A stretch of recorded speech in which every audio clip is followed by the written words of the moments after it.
39A. Now, if you're wondering what the crew is listening to, first let's look at this Twitter comment. It's so cool seeing Bob see his wife off for this mission. Crew-2 almost a year after she did the same for him for Demo 2.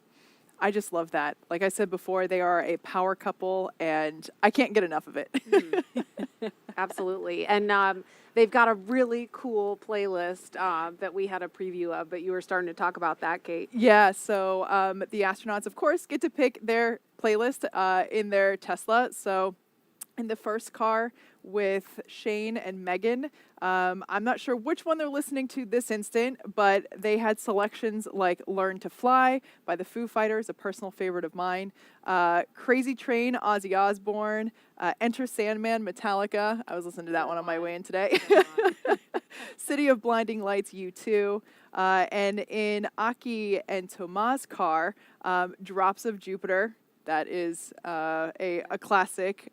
Paradise City by Guns N' Roses. And, of course, Danger Zone by Kenny Loggins. Yeah. Little Top Gun action. I love it. The NASA and SpaceX team inside the Launch Control Center here at Kennedy Space Center just watched this convoy pass by from their windows at the LCC, and we caught up with the NASA Commercial Crew Program Manager about what that moment is like. As they're driving down that road, down to Launch Pad 39A, and you can see the crew, and then to me, that's when it really becomes real. Not that it's not real every step of the way during preparations, but everybody in the firing room will stand up and it gets really quiet. And I think that's when everybody realizes, hey, we're about to go do this for real. And you can just feel the passion and the intensity. Everybody in that room and everybody in Houston and Hawthorne, you know, I think they're standing up too, watching, because they know, hey, this is going to be a great mission, but it's about to get really serious. And now the crew is approaching Pad 39A and entering what is known as the Blast Danger Area, or BDA, and now approaching the base of the pad. But the teams have conducted internal go, no-go polls to make sure that this area was safe before they entered. And as they are approaching the base of the pad, we have some more messages from those with some personal connections to this crew.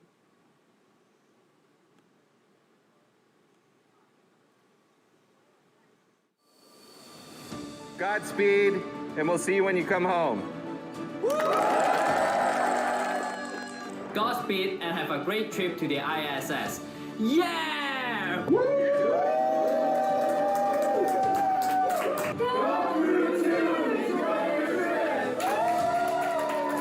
Crew-2! We're ready for you! Thank you for flying with SpaceX! Good luck from the bakery and Simco Logistics team. Go Crew Dragon! Someone to wish Crew-2 happy flight. When I say crew, you say two. Crew. Crew. 2. Go Dragon! Go SpaceX! Go NASA Crew-2! Crew-2 is launching. There's 10 seconds for this cheers. So good luck to the astronauts and Dragon engineers. Go Shane! Go Megan! Go Thomas! Go Aki! Go Falcon! Go Endeavor! And go Crew-2! We are wishing you guys a safe mission to the ISS. Good luck and Godspeed, Megan, Shane, Akihiko, and Thomas. So I'm here to wish Crew-2 a successful launch on the Falcon 9. Launch America! Good luck, Crew-2! On behalf of the Dragon Engines and Tanks engineering team, have a safe flight. Wishing Shane, Megan, Tama, and Akihiko a safe flight and a productive stay at the ISS. Go Falcon, go Dragon, and go Crew-2! Crew-2, Godspeed, and thank you for flying SpaceX. Have a safe flight! And it is an honor and a privilege to be a part of this and contribute in some way. And I couldn't be more excited to see you on this mission.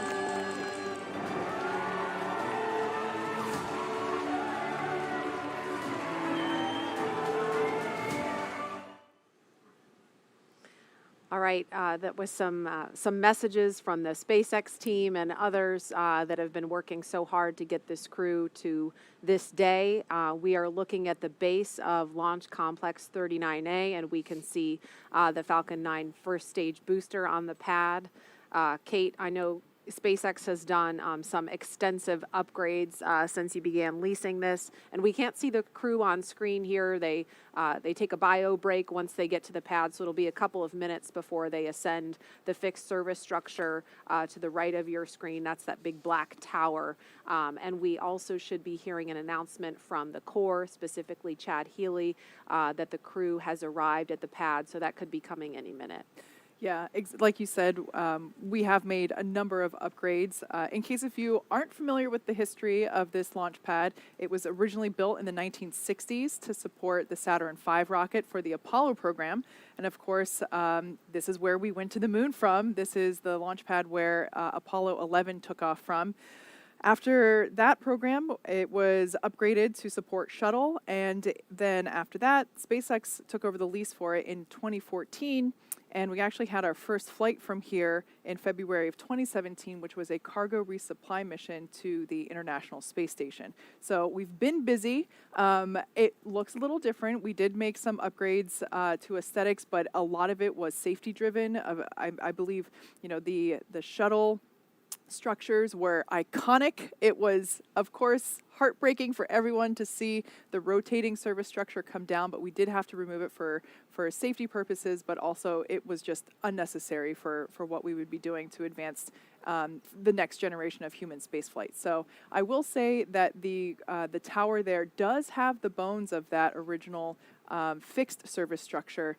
And so there are many things that are still original in there, like the telephone, which we will see later on. I think we'll save that for later, but also it's the same elevator that the shuttle astronauts rode up in as well. Yeah, so Tracy's got her hand on her heart here. It looks different, but there we have a shot of those elevators there. Elevators that don't have floor numbers, but rather foot numbers on them. Yeah. The Crew-2 astronauts will be hitting the button for the 255-foot level of this structure. But yeah, these are the original elevators, obviously maintained for safety, but they're so while it may look different, a lot of that history is still there. And Tracy, this is the same pad, of course, that you launched from years ago. Yes, very fond memories of it on my flight. So we got out of the Astrovan, the pilot on our flight on STS-118, Charlie Hobaugh, who we called Scorch, paused and looked up at the stack, and he stopped my crewmate, fellow rookie, Barbara Morgan, and I to pause and take a look at this mammoth spacecraft we were about to fly on, because he said this is going to be the last time you see this view. And I'll never forget that moment. It was very meaningful to me. I cherish it. But Barbara and I realized we got to hurry up. We don't want to miss our first launch. And so we scooted on, and he stayed there pausing to look at it. And I'll always remember that. Hopefully we'll see these. I mean, if dry dress rehearsal was any indication, we'll be able to see these astronauts have a similar moment, do what is one of my favorite moments in the whole launch countdown, the astronaut lean back when they just try to take in, like you said, this ginormous vehicle that they're about to ride in. Yeah, and we should see that happen in just a few minutes. But in the meantime, we learned a little bit more about Shane and Megan as they rode out to the pad. Now let's take a closer look at mission specialist Thomas Pesquet of ESA. Countdown 1. We've received our final weather brief for the Dragon Ascent corridor weather. Ascent weather is go for launch. The final weather brief for pad escape winds will be at T-minus 1 hour. Okay, so we heard ascent weather looking good. We'll hear another weather brief at T-minus 1 hour. But again, Thomas Pesquet of ESA will be the first European to fly aboard Crew Dragon and the first European to launch from U.S. soil in more than a decade. Okay, are you ready? Yes, I'm ready. I tend to work a lot, even outside of work. Going to new places, meeting new people. I like new experiences. I like to learn all the time. My name is Thomas Pesquet, and I'm a mission specialist for NASA's SpaceX Crew-2 mission to the International Space Station. On board the Crew Dragon as a mission specialist, everything that's manual is in our ballpark. If we have to open a hatch, if we have to use the emergency equipment, if we have to open or close valves, if we have to manage the cargo and the stowage, all this is going to be on us.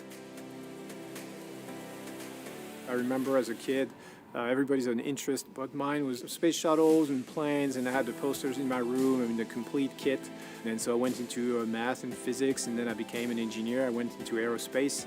It seemed natural at the time. And then I got a chance to become a pilot, which was kind of another piece. We have an astronaut selection every 10 to 15 years in Europe, and I didn't think it was going to happen, but I passed all the selections and I made it. So really it's been a dream. I've been so lucky. If I would have pictured it when I was a kid, I couldn't have pictured it any better than what really happened. The space station, to me, it's a step for exploration. So we're preparing the next steps that are going to take us, to the moon and to Mars. And then at the same time, we're using the space station as an orbiting laboratory. So every day you do research that you couldn't be doing on the ground.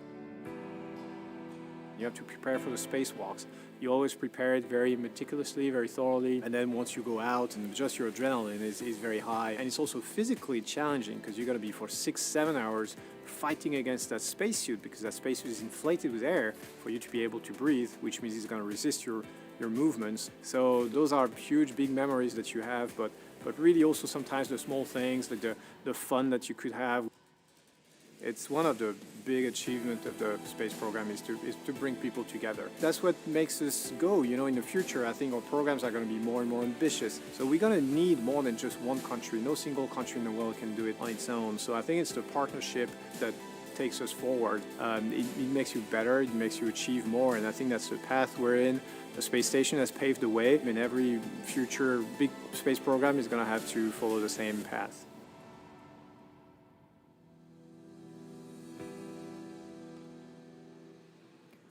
So there we can see Shane and Megan have made their way up the tower. They're now climbing the stairs to the level where the crew arm is located. Before Aki and Thomas make their way to the elevator at the ground level of Pad 39A, let's get a look at mission specialist and JAXA astronaut Akihiko Hoshide. Once at the space station, he will be part of the first ever direct handover from one Japanese astronaut to another.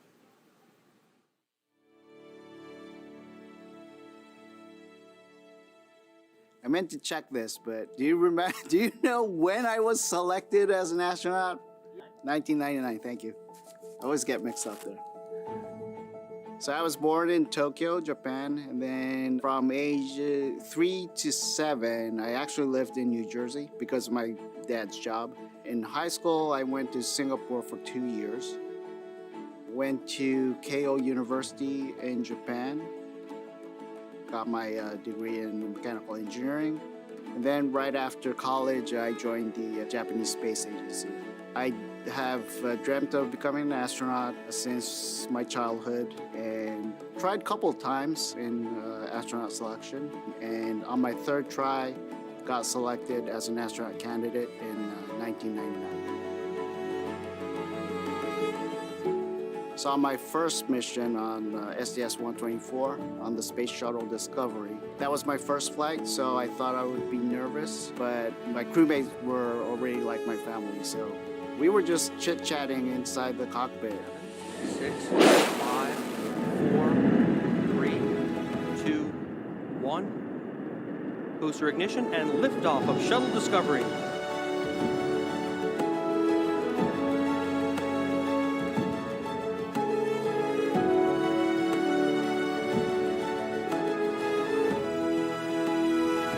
Akihiko Hoshide heading for a half year on the International Space Station.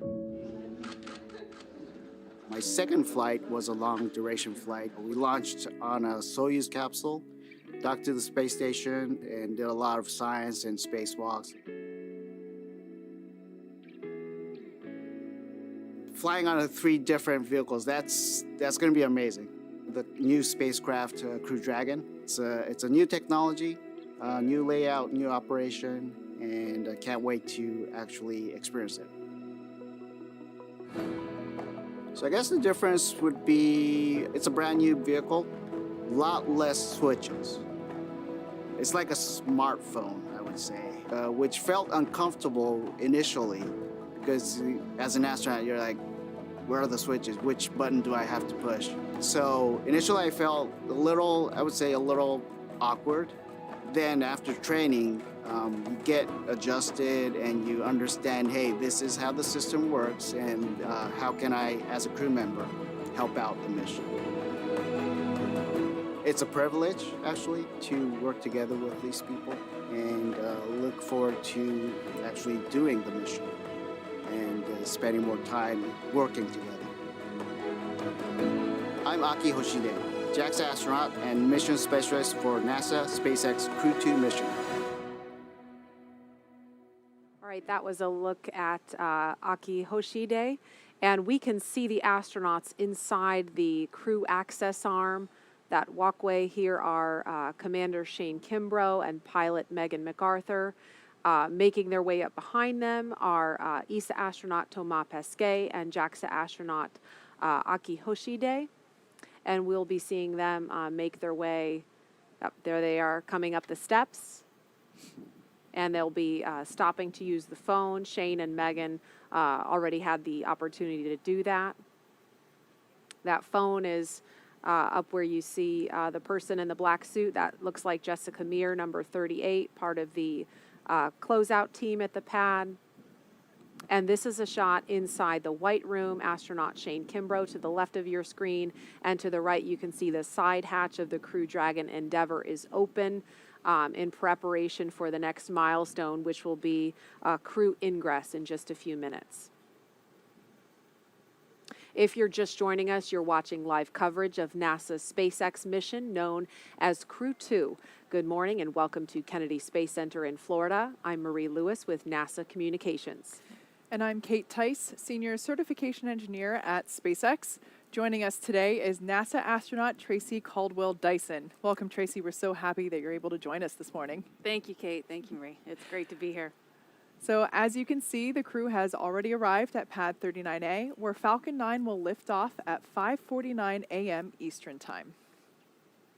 We can see that Megan and Shane are in the white room here, undergoing final checkouts and just comfort checks with the suit and closeout team. One thing that we'll see them do momentarily is the closeout lead there on the right-hand side with the tablet will provide them with a black Sharpie, and they're going to actually add their signature to the wall to their right of this white room. We named it the white room to keep, again, in space tradition from previous human spaceflight programs, but something different this time. We're actually having all the astronauts that fly on Crew Dragon sign their names. And there's a shot inside the crew tower, it looks like, where Aki and Thomas are now using the telephone for a final goodbye. Now, Tracy, do you want to talk a little bit about the significance of that particular telephone? I think it's a great way to surprise your family and friends on launch day. I know that my parents were not expecting it, and it was probably one of the more emotional moments for them.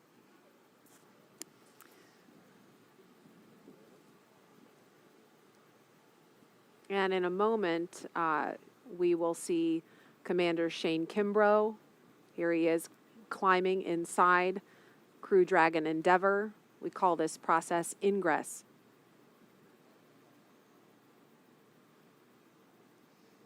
And pilot Megan McArthur following. So we can see the closeout team assisting the crew. Crew ingress has started on schedule. Announcement there that we are on schedule with our activity here of crew ingress. Like I was saying, you can see the closeout team assisting the crew as they enter the capsule to assure that they don't ding their helmet or any part of their suit on the hatch as they're entering. There's also some protective coverings around the hatch itself, but just to make sure that there's a clear path to entry, we now see suit technicians assisting the crew getting settled and will help the crew members get buckled in. The the harness that we see coming into the picture here is not just your normal seat belt, although it does function in that purpose. It's a five-point harness, and the crew will start to buckle themselves in, and kind of like when you get on a roller coaster, like you get your initial fit up, and then your safety team member comes over and makes sure that you're locked and loaded and ready to go. This is a great shot because we can actually see the touch screen, the LCD display screens above the crew. They might look in an awkward position right now. That's just because the seats are actually in a rotated downward for crew ingress. After everyone is all buckled in and the communications and leak checks have been performed, the seats will rotate back so that the crew has easier access to those display screens. But in addition to those display screens, they also have a tablet either on their side. You might see some of the crew members have it Velcroed on one of their legs, and they're also able to follow along with what's going on in the action using those tablets. And again, we see Commander Shane Kimbrough in the foreground of your screen. This is a shot from inside the Crew Dragon Endeavour. Pilot Megan McArthur sitting to his right. And momentarily, we will see ESA astronaut Thomas Pesquet, who's on the phone right now, and JAXA astronaut Akihiko Hoshide in the background, ingressing Dragon. And so we're going to go over to Hawthorne, California for our NASA and SpaceX friends there to take us through the rest of this action. Gary, Jesse? Hey, Marie, great to be with you here from SpaceX headquarters in Hawthorne, California. We're following along on all the action going on over at the Cape from here in California. The SpaceX flight control team monitoring the progress as the crew is ingress. Again, right now we're watching crew ingressing the Dragon capsule, which is just a spaceflight term for climbing aboard. You'll hear a lot of these space terms in the coming hours and days. Ingress is just what we use when crew members are getting into a spacecraft or an airlock, while egress means the opposite. They're exiting. Before climbing into the capsule today, the crew completed a foreign object debris check, or FOD check. That means they themselves have to be inspected for any substance or debris that isn't supposed to be on them or their suits, which could potentially cause damage to Dragon. In fact, we also heard an informal comm check. We heard the voices of Shane Kimbrough and Megan McArthur in the seats right now. They'll do a more formal poll as we get later into the ingress procedures. And we got some really cool views of the second two astronauts walking through the crew arm, making their way to the Dragon capsule. And to help protect against debris, the crew has covers on their boots as well as on their umbilical port on their suits that need to be removed before they can ingress. And once the FOD check was complete for the first two astronauts, Commander Shane Kimbrough ingressed first, followed by Megan. And then next up, we will have Aki and Thomas, who just made it to the white room that you can see on your left-hand screen. And Megan and Commander Shane Kimbrough are now strapped in. They're getting all hooked up to their umbilicals, and the umbilicals allow the crew to have their comms through their suit, air to help keep them cool, as well as delivers nitrox for suit pressurization. And as we mentioned earlier in the broadcast, the suit's primary function is to protect the crew in the event of a cabin depressurization. Now, there are 4 seats configured right now inside Dragon. They're numbered 1 to 4 from right to left. When you're looking at the seats, you can see Shane Kimbrough now positioned in seat 2, or the commander seat. Megan McArthur beside him now in seat 3, which for Crew Dragon is the pilot seat. Akihiko Hoshide will take the seat number 1, which is on the far right of your screen, and it's the left seat. Thomas Pesquet will be in seat 4, the left of your screen. That's called the right seat. Now, it's worth noting that Megan is sitting in the same seat in the same capsule that her husband Bob Behnken sat in during the Demo 2 test flight to the space station last year. Directly in front of the crew members, you can see sort of to the top of the panel that's on the right there, there are 3 displays that they'll use throughout the flight, getting insight into Dragon systems, seeing any alerts or issues with the vehicle, and if required, taking control and manually flying Dragon. Coming up, the crew will do a comm check, and Megan and Shane Kimbrough actually did an unofficial or informal comm check, but there will be a formal comm check once all 4 astronauts are in their seats. And that is to make sure that they can hear mission control, mission control in Hawthorne, and then their seats will be rotated into position for launch once those comm checks are complete. So what you're seeing right now is, I believe that is Aki ingressing the vehicle. On the far end, it looks to be Thomas. Thomas taking the Thomas? right seat, the left from if you're looking directly through the side hatch, but it is the right seat. He and Aki both have the same role as mission specialists. They're just far enough away where they don't necessarily have access to that display panel that Kimbrough and McArthur will use as soon as the seats rotate. Mission Specialist 2 from the capsule, come check. Hey, bienvenue au Dragon, Thomas. Got you loud and clear. How me? I got you loud and clear, Chad. Thanks a lot. Good to be here. I love how fast that happens, Jesse, as soon as they get into the seat. They do have those umbilicals that they were carrying that was providing air, some conditioned air to their suits, and was able to pressurize it when they were in the ONC building.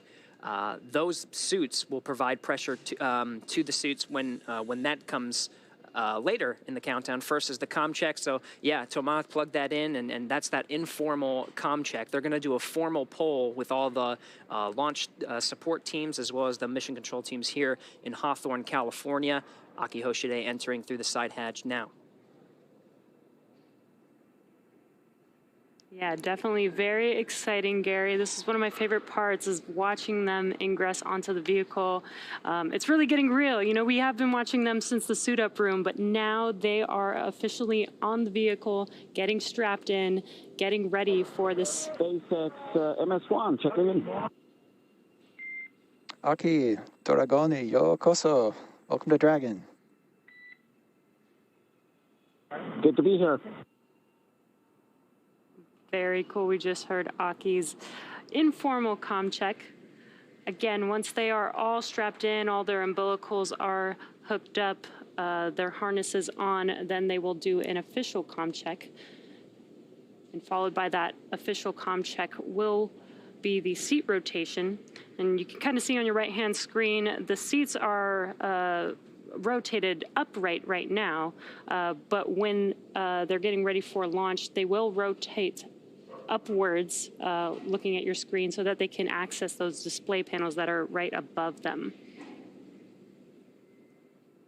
That's right. Accessing those display panels will be key. In fact, some of the previous missions that we've watched, Demo 2 as well as Crew 1, it was seconds before, I think the seat rotation was still actually rotating when the commander and pilot pulled out their fingers and started pressing. They have a lot of procedures that they got to get through, make sure that they're, yes, you can see already, Shane Kimbrough already accessing the panel.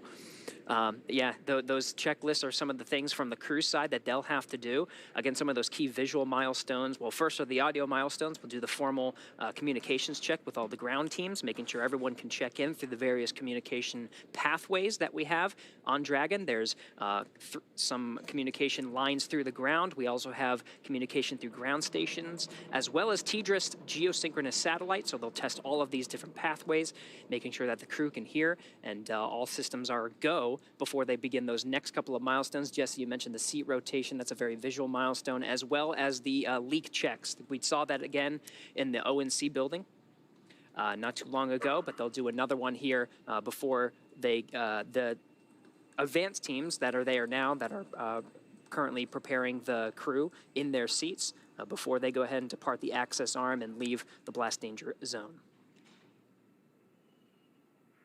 Yeah, and as you mentioned, they did perform those suit leak checks while in the suit-up room at the ONC building, but they'll do that again right before liftoff, and that's because, you know, they're strapped into a whole new system now. They're strapped into the Dragon system officially, so we want to make sure that their suits are good for liftoff today. And again, we have all 4 astronauts on Crew 2 sitting in each of their seats. These are custom seats with their custom suits for each astronaut. And it's almost like its own entire system. It's almost like they are inside of a a vehicle inside of a vehicle. A spacecraft within a spacecraft. Right. That's exactly right. That suit will hold pressure just in case there is any breach, and that causes atmospheric pressure to decrease. They do have that redundancy with the suit itself, providing pressure and holding throughout some of the more dynamic phases of flight. That includes ascent. This is very important until they reach an orbital insertion.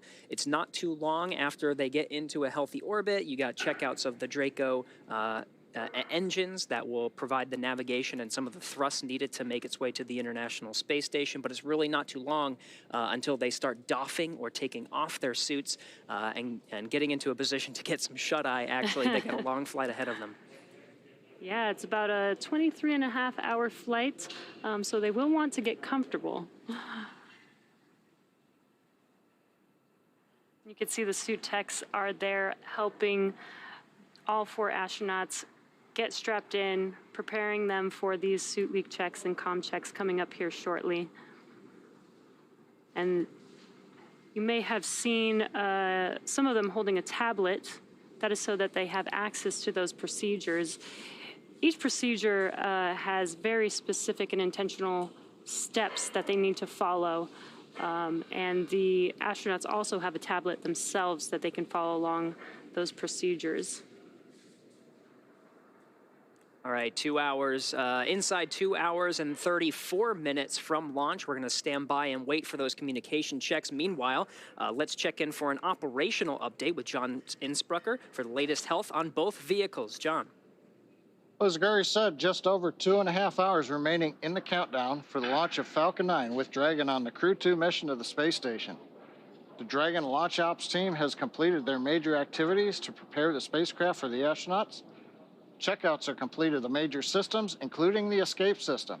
And as you can see on your screens, ingress of the astronauts is well underway, all 4 crew members inside the Dragon capsule, and there are no issues in work. We're also listening right now for the Dragon team comm checks with the crew. That'll be coming up momentarily. Now, the Falcon 9 team is located in Firing Room 4 in the Launch Control Center at Kennedy Space Center. They're settling in for final checkouts and then propellant loading and launch. We've been hearing some of the comm checks as the engineers get on station here in the last 15, 20 minutes. Now, the Falcon 9 team will also do comm checks with the crew. That'll happen at about T-minus 2 hours, or about 30 minutes from now. Currently, all systems are go on the launch vehicle. The range continues to report no problems. The weather forecast continues to be acceptable. We're looking at weather not only at the launch site, but around the world. We need to make sure conditions are acceptable if Dragon has to splash down in the Atlantic in case of an escape. We're also monitoring contingency splashdown locations if the crew had to come back to Earth before docking with the space station. Now, if this were to happen, SpaceX and NASA are coordinating with the U.S. Coast Guard to ensure crew safety upon splashdown. That includes extra ships and air assets to patrol the 10 nautical mile keep-out zone. This will help mitigate safety concerns for any boaters who may approach the landing area. But right now, as the clock continues to count down, all systems are go at T-minus 2 hours, 31 minutes, and 32 seconds. Let's head back over to Jesse and Gary, who are also here in Hawthorne with me. Thanks, John. In order to get to where we are today, our 3rd human space flight, it took years of hard work. The development of Crew Dragon really started with Cargo Dragon because Dragon was designed from the beginning for flying humans to space, so much so that even the first Cargo Dragon had a window. Our teams implemented a number of design upgrades to make sure both Dragon and Falcon 9 are suitable for flying people, and then put both vehicles through thousands of tests to prove their safety.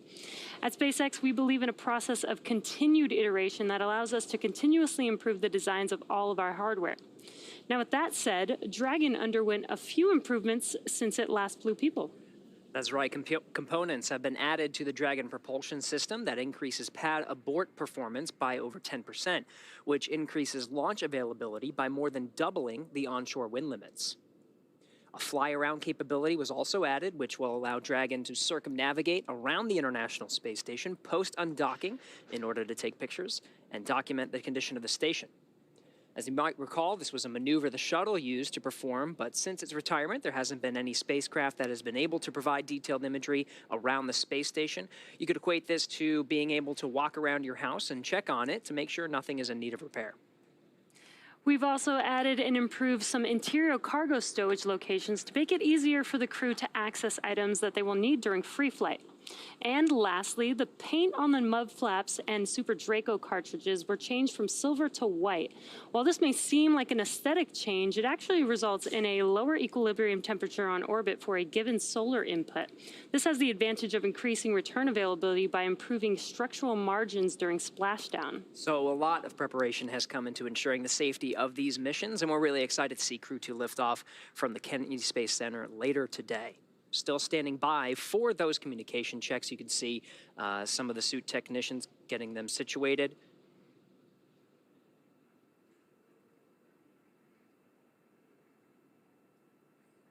They become quite pros at this, Jesse. Just as soon as they got into the seats, you saw some of their gloves were off. Those gloves specially designed and form-fitted to each of the astronauts. The gloves are now in place. Very shortly, we'll be hearing the communications checks. Some of the other milestones that'll happen very quickly as well will be the seat rotation. It'll be from this position that allows the suit technicians to access each of the astronauts and help them get buckled, strapped in, and the umbilicals checked out. And then, of course, there'll be the suit leak check. And we got a cool view looking from outside of the Dragon capsule in through the hatchway. And some fist bumps there from the suit techs to the astronauts.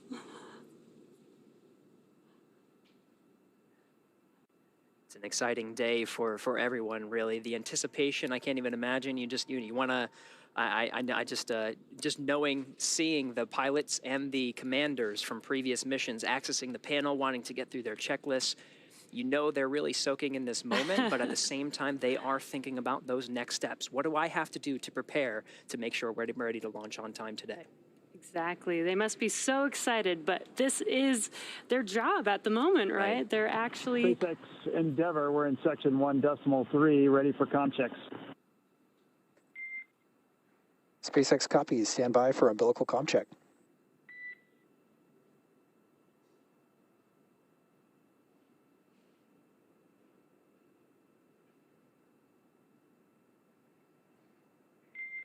CDR, PLT, MS1, MS2, comm check. CDR, loud and clear. PLT, loud and clear. MS1, loud and clear. And MS2, loud and clear. And core, loud and clear. Umbilical comm checks complete. Stand by for ground station comm check.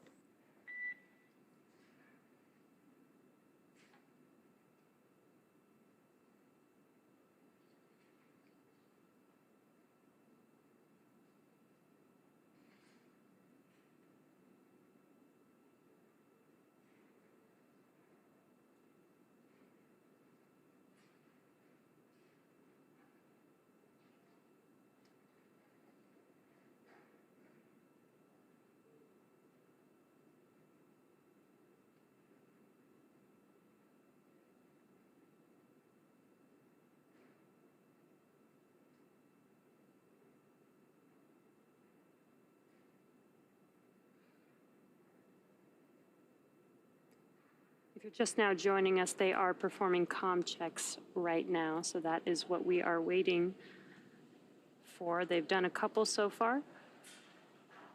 There will be a few more call-outs here for these communication checks.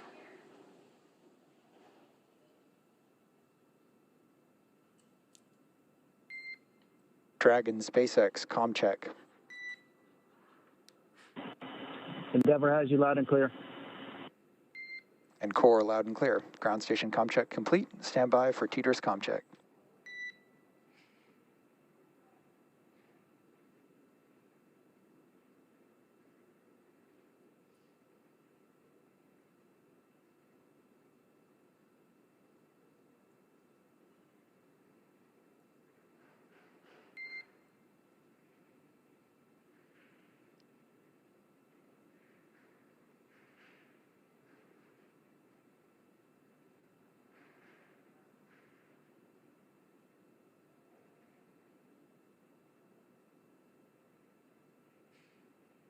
incredible view from one of the handheld cameras of the suit technician peering in through the side hatch. The side hatch is open now and will remain closed throughout the duration of the mission until Dragon splashes down. We're standing by for some of the further communication Dragon checks. SpaceX, comm check. Endeavour has you loud and clear. Core loud and clear. Teeters comm check complete. Stand by for comm checks with MD and LD in the launch configuration.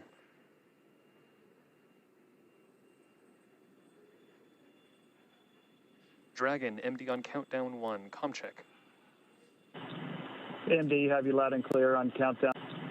MD, have you loud and clear on countdown 1. MD loud and clear, stand by for comm check over Dragon to ground. Dragon, MD on Dragon to ground, comm check. MD, loud and clear, Dragon to ground. MD loud and clear, stand by for comm checks with LD. Dragon, LD on countdown 1, comm check. LD, loud and clear, countdown 1. LD, loud and clear, stand by for a comm check over Dragon to ground. Dragon, LD on Dragon to ground, comm check. LD, loud and clear, Dragon to ground. LD, loud and clear.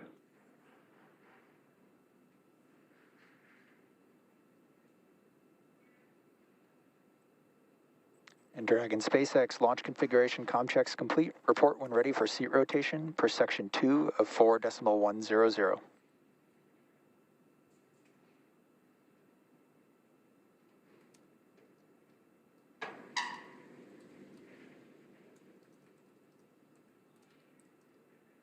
All right, and you heard that call. The communications checks are complete from all the various SpaceX Endeavour, we are ready for seat rotation. Copy. Will report when initiating. Excellent. The communications checks are complete.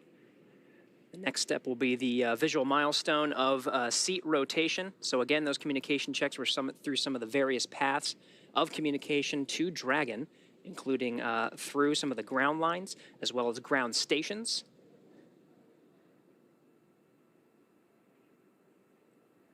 Dragon SpaceX initiating seat rotation. Copy.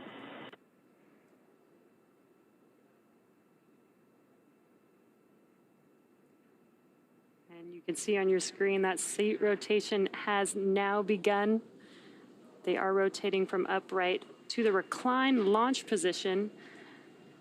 And this will give Shane Kimbrough and Megan McArthur access to those display panels right above them. And it's very slow and steady, but this is a pretty cool view that we have here on our screen. An amazing view, really. You could see how much cargo space we have under those seats as well.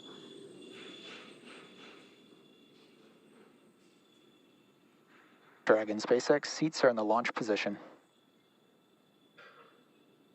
Copy. Great news.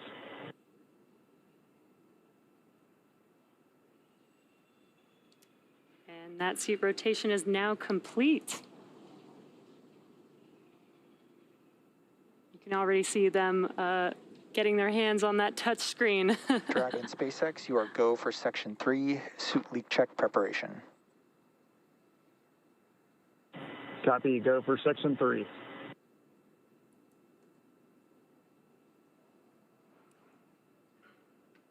These milestones really happening in rapid succession. As you mentioned, Jesse, it wasn't really too long until they reached up and started touching through some of those procedures. That first one, of course, is the suit leak checks. Communications checks complete from all the various communication paths, and seats are rotated into the position for launch. Those seats specially designed for each astronaut. Not only it allows them to access that display panel. Chair complete. Ready for leak check. Copy Endeavour, we see the same. Your go for section 4, suit leak check. Section 4 in work.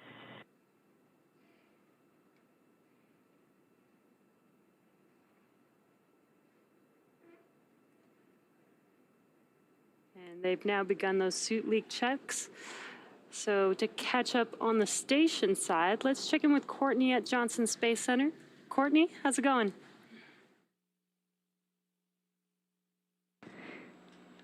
Thanks, Jesse. As we said earlier, the team here in Mission Control Houston is actively controlling and monitoring the space station as they await Dragon's arrival. The Expedition 65 crew is in the early part of their day after waking up at 1 a.m. Central Time. The crew on board have completed a number of tasks to prepare the station for Crew-2's arrival. NASA's Victor Glover received some additional onboard training for monitoring Dragon during its final approach, which he'll do from the station's cupola. In addition, he will set up computers and control panels needed for approach monitoring and hatch operations and pre-position emergency equipment. He will also work with Soichi Noguchi to get the extra station crew quarters ready for the new residents. Back here in Houston, our rotating flight directors and their teams will be in constant communication with the SpaceX mission director for the duration of the flight uphill. Once we get integrated operations, the NASA flight director will be conducting a series of go-no-go polls at the predetermined checkpoints for Dragon's approach. For now, we'll continue to follow along from here in Mission Control Houston, so I'll send it back to the team at Kennedy. Over to you, Marie.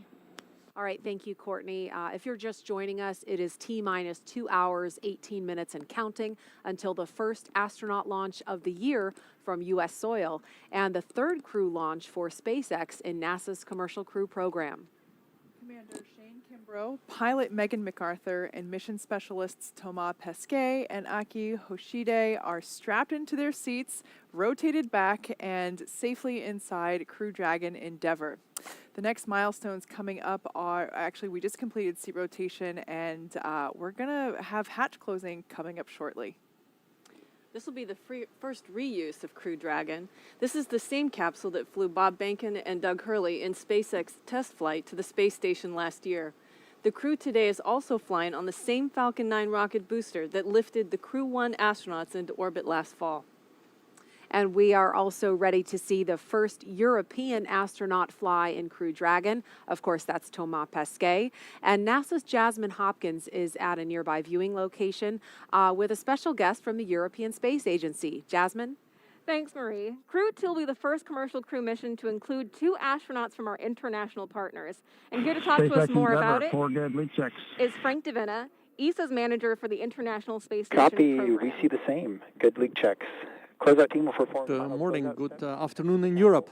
Thank you so much for being here today with us, Frank. We got some call-outs happening over the waves right now, but we're going to continue with your interview.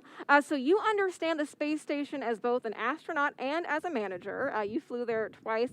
Can you tell us what today's mission means to ESA? Well, today is a very important mission, of course, for ESA. It's the first time that we fly an ESA astronaut on a U.S. commercial crew vehicle, the Dragon, the Crew-2.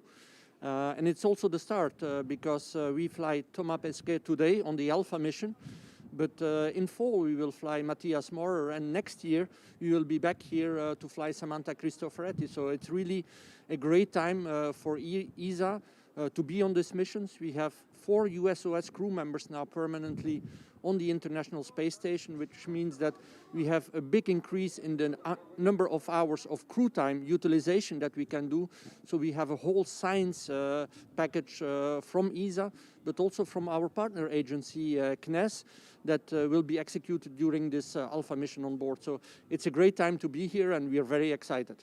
Right, that is fantastic. And we are very excited. It's also an exciting time for ESA because you are going through astronaut selections as well. Can you talk to us about how ESA is planning to expand the number of European astronauts on the space station? Yes, we are indeed starting a new astronaut selection this year. The campaign is running. We are asking all people from around Europe to participate and to put in their candidacy till the end of May. And then the selection process will take about a year. And then by the end of next year, we hope to select a new class of astronauts that then will fly towards the International Space Station as of 25, 26, something like that. And so we are also working with our international partners, of course, like NASA, to extend the space station till 2030, because from an ESA point of view, it's very important that we continue the research and the technology development that we can do on the space station. Of course, science for the benefit of humankind here on Earth, but also to prepare for the future of exploration. As you know, ESA is also a participant in the Gateway. Some of the astronauts will fly to the Gateway as well, so we need to expand our reach of humankind in the rest of the universe. Right, that's fantastic. We know there's a lot of great science that's going to be going on board the space station, especially from Thomas Pesquet. You've spoken about the European robotic arm previously. Can you tell us more about that and how he's going to be involved? Yes, also the 15th of July, we will see the launch of the MLM from Baikonur, from our Russian colleagues, Roscosmos. And on this multi-lab purpose module, there will be the European robotic arm. A robotic arm that has been prepared long time ago, has been long time in storage, be waiting for its launch. And now finally we will be able to commission the European robotic arm during the flight of Thomas Pesquet, the first part of the commissioning. The second part will happen during the flight of Matthias Maurer. And then hopefully we can start using this arm also to enhance the capabilities of the space station on the Russian segment, to place, for example, experiments on the outside of the Russian segment, or to relocate some modules. So we are very excited as well to also work with our Russian colleagues of Roscosmos and Energia to get finally this European robotic arm launched to the space station. Right. No, that's very exciting. We're glad to see some of those specifics of what he's going to be working on board. Can you tell us about the importance of our commercial and international partnerships with ESA? Well, it's very important that we have this partnership going, of course, in the International Space Station. At one day, the ISS will come to an end, but for sure the partnership will continue. And that is already clear in the Gateway program now, and we hope to extend that further to the lunar surface with the astronaut, with the Artemis program, and also have European astronauts one day walking on the surface of the moon. So the partnership for us is extremely important to be able to execute our exploration program. But also the commercial partnership is very important because ESA wants to continue to fly astronauts to low Earth orbit even after the ISS. We want to be able to do research in low Earth orbit after the ISS, do technology development that we will need for further exploration after the ISS. But most probably it will not be the same configuration anymore as we have today. It will be in a partnership with the commercial sector. It's what we call the LEO economy.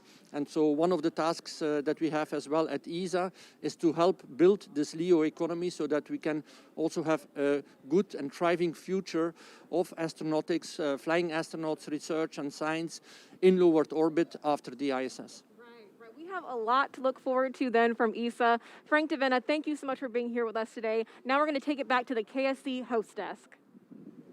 All right, thanks, Jasmine. Teams are running about 16 minutes ahead of schedule, and hatch close will be happening momentarily. So we're going to go over to John Insprucker in Hawthorne. John? Thanks, Marie. We are coming up on T-minus 2 hours, 12 minutes and counting. Right now, the Falcon 9 team is on console in firing room 4. They are preparing for their communication checks with the crew. That's due at about T-minus 1 hour, 55 minutes. The SpaceX engineers right now, they're continuing to pressurize the launch vehicle gas storage bottles. These are composite overwrapped pressure vessels. They contain gases used to fill the tanks with hot helium as the propellant is drained out of the first and second stages. We're also storing helium and nitrogen gases on the vehicle. We use those to spin the Merlin engine turbopumps when we start an engine in space. For example, when we light the second stage engine after it separates from the first stage. We're also using gas for attitude control systems. Both the first and second stages of the Falcon 9 have an ACS system. And finally, the landing systems use the gas to help with the grid fins and then deploying the legs right before touchdown on the drone ship. Now, currently for Falcon 9, the countdown is proceeding nominally at this point. On board the Dragon spacecraft Endeavour, we heard the comm checks just a little while ago between Dragon team and crew. We've seen the astronauts rotate their seats to the flight position. We've successfully completed the suit leak checks, and we're watching right now as the hatch is coming down as part of the closure sequence of events. And then once we get the hatch closed, the SpaceX support team will perform a final leak check of that hatch. Now, once that leak check is finished and it passes, The team will then begin the steps to ready the access arm for retraction. Once they've got everything configured, the team will leave the pad by T-minus 1 hour at the latest. Now, T-minus 2 hours coming up here very shortly, Kennedy Space Center personnel will begin final sweeps of the flight caution and hazard areas. Right now, the only people that are inside the roadblocks in a perimeter around pad 39A are the crew and the SpaceX support team that you see on your monitor.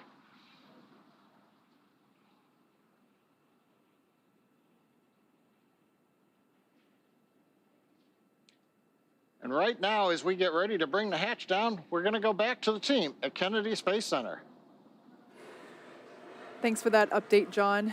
As you can see, we are preparing for the closure of the side hatch. The closeout team there in the black SpaceX flight suits that you see have performed a final FOD check, and they've gotten the final okay from the crew inside the capsule to confirm that they are indeed ready to go to space today. As you can see, the side hatch has just been closed. This is a little bit more complicated than it may seem. So it's this initial closure, and then there will be actual mechanical closure using a torque wrench, which we should see here momentarily. Might be, yeah, we can see that happening now. And then afterward, we will inflate the seal that's around the side hatch in order to do that leak check. We'll inflate the seal, apply a pressure basically, and make sure that the hatch is able to hold that designated pressure for a couple of minutes. And once that's done, we'll put the side closure there on the open part of the hatch that still remains. And like John said, at that point, the crew will then begin to prepare the crew access arm for retraction. And I can't emphasize this enough. We've seen this time and time again with SpaceX. The written timeline, has very specific times laid out, but oftentimes we see that they're ahead of schedule, and that's certainly the case here. Side hatch is closed and starting leak checks on schedule. Okay, so we heard the announcement that the side hatch is Copy. closed. Thanks for the words, Chad. And leak checks are beginning momentarily on the side hatch. Now, when I say that they're ahead of schedule, that does not mean the launch time is changing. Launch is instantaneous. That cannot change. That's holding for 5:49 and 2 seconds this morning, Eastern Daylight Time. But when the teams work ahead, as they are in this case, if everything goes well with the side hatch leak checks, all that does is give them more time, more margin to troubleshoot if an issue does pop up after this point. So they may be running ahead of the timeline, but regardless, we're still going to see launch, if everything goes well, at 5:49 and 2 seconds this morning. And what we're seeing now is the closeout team basically installing the fixture that will allow us to begin to inflate that seal that is around the side hatch, which, like I said, pressurizing and then for a couple of minutes to ensure that the side hatch is able to maintain that designated pressure. As you can see, everyone's following along with procedures on their tablets. Everyone has a specific job. That's what the numbers are for, located on the back of the of the flight suits. Everyone has a specific role, and all of this has been practiced multiple times, which is why it looks like the well-oiled machine that we see here. Stacy, at this point in time, the door is closed. You know stuff is happening on the outside. Where is your heart? Where is your head at this point in the launch countdown? Because you're not quite there yet, but like you said earlier, your suit's on, so like the on button has been pushed. Exactly. Exactly. And right now, I imagine I've not been in the Dragon capsule, but I'm pretty sure the crew can hear what the closeout crew is doing right now. So they're probably listening to the mechanisms and their spacecraft breathing. But at this point, now that the hatch is closed, it's like a new phase. It's just the four of you, and from this point forward, that it's just the four of you. So your focus kind of comes in a little bit before you're coordinating with the second team, but now it's just the four of you, and then the voices that you hear. So it's kind of it's a transition. We got word that the crew aboard the International Space Station is also watching all of this unfold live. Of course, they were sitting in these seats at the pad in their Crew Dragon Resilience that's currently docked to the International Space Station. So that crew is watching the crew on the pad today and getting ready to welcome them aboard if all goes as planned early tomorrow morning.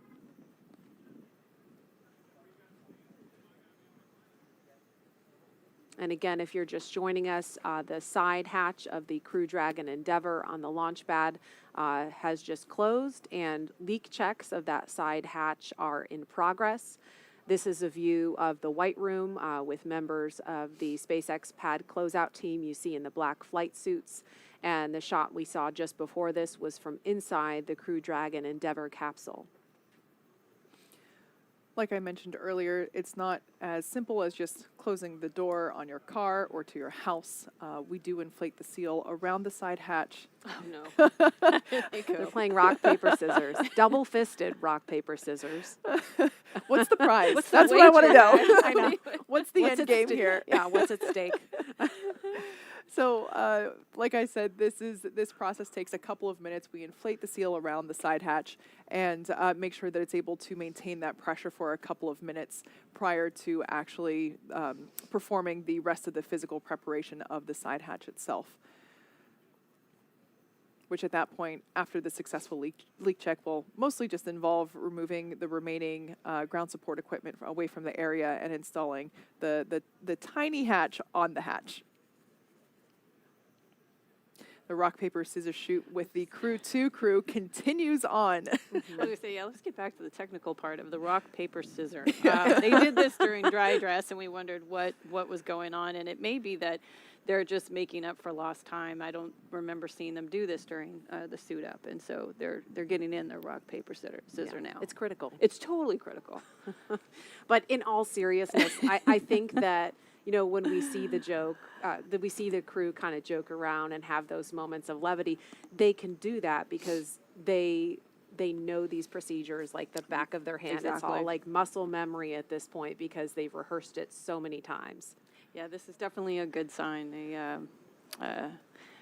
have a moment of levity.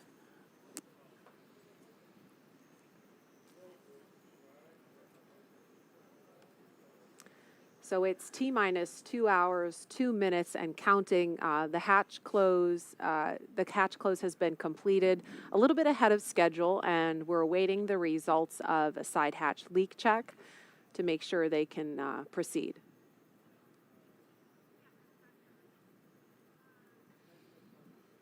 I'd love to know what the winner gets in this rock, paper, scissors game that we see. This will be probably a question, the first opportunity they have to answer questions after this. See, I just happen to be looking at the crew's schedule on board right now, and my memory of those days being on board waiting for a crew to come up to see you. It's a lot of anticipation because they're coming to see you, and so I'm just thinking about Mike and Shannon and Victor and Suichi, Mark on board, at least in the U.S. segment, to be anticipating this. And they just got their day started, and I see a lot of flexible activities, and so they're probably getting updates from Mission Control right now. We have time to take a couple of questions for social media while this hatch leak check is in progress, if we could pull one of those up. Does food taste the same in space? Tracy, you're the only one here that can answer that. I think that one's for me. I would say that food probably tastes the same. It's your taste buds detecting it that go through a little alteration. For me, spicy foods took on a different flavor. Every astronaut's different, so you'll get a different answer depending on who you ask. But shrimp cocktail, loved it on the ground, could not tolerate it in orbit. But it's very interesting. Yeah, it was. It was disappointing too because I really liked it, and I packed a lot for that flight. Bummer. Yeah. Next question. Are the big touch screens that the astronauts are looking at just for looking up data and docking on the International Space Station, or could the astronauts do something different with them, like open the side hatch, or separate the trunk, or fire the Draco thrusters manually? Kate. Yeah, that's a great question. The screens are primarily used for monitoring, especially in the final approach to the station. Everyone can actually see which thrusters are thrusting when, as Dragon is slowing itself down and steering and basically positioning itself to dock with the International Space Station. But for the actions that are like that were mentioned in the question, there are actually a number of hardwired buttons located below the screens there. They're a little difficult to see, so there are some commanding buttons that are located there that would be used in the event of an emergency. I'm not quite sure what each and every button is, but there are also actually a couple of buttons located on the left armrest. You might be able to see it there just under Commander Shane Kimbrough's left arm.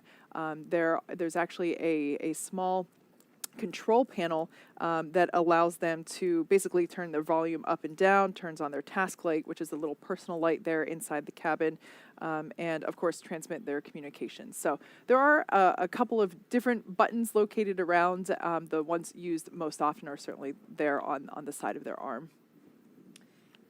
Next question from social media.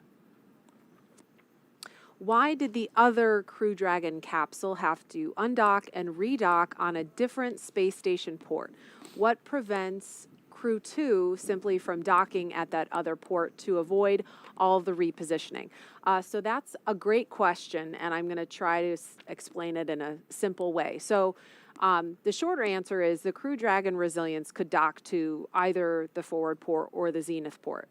They're going to be docking to the forward port. That is where the Crew Dragon Resilience, excuse me, I misspoke. The Crew Dragon Endeavor is what's on the pad, and they can dock to either the forward port or the zenith port. The Crew Dragon Resilience, which is already on station, relocated from the forward port to the zenith port earlier this month, and that actually had more to do with the Cargo Dragon flight that's coming up this summer. The preferred port for Cargo Dragon is the zenith port, so that keeps the zenith port open for the Cargo Dragon when Resilience departs to come home in just a few days. So it's a little bit of musical chairs, a little bit of just rearranging parking spots on the International Space Station, because it's pretty hopping up there. What a great problem to have, though. Too many dragons. We got to move things around. One thing that we did learn that came out of that activity, so in order to perform that port relocation. Side hatch leak check complete, and access panel install has started. Okay, great information there. Sounds like that. Copy, thanks.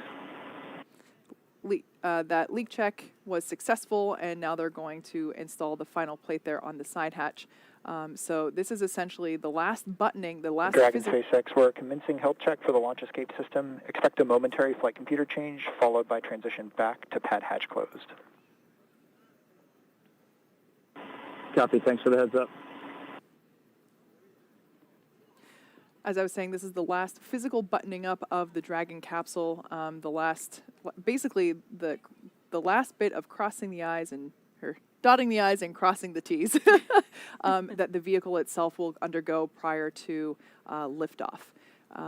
And we can see the team working to finish uninstalling the hardware there that was utilized for that leak check. And so we've got a little over an hour now until the pad team wraps up its final checks and clears the white room. That's when the action will really pick up with the retraction of the crew access arm, the arming of the launch escape system, and propellant loading on the Falcon 9 rocket. So we'll keep a live view of the crew here as they're sitting tight for the next hour or so and provide you with some more context about this mission. Now let's head over to Houston for a closer look at what the crew will be doing once they reach their destination. Courtney? Thanks, Marie. Once Crew Dragon arrives at the International Space Station, they'll be welcomed by their Expedition 65 crewmates. We're doing something called a direct handover, which just means a new crew of astronauts arrives at the station before another crew departs. It will only last a few days, but we'll have 11 people on board the station. The record for the most astronauts aboard the station was set several times during the Space Shuttle program when we had as many as 13 for short periods of time. One question we've heard a lot is, where are all of these astronauts going to sleep?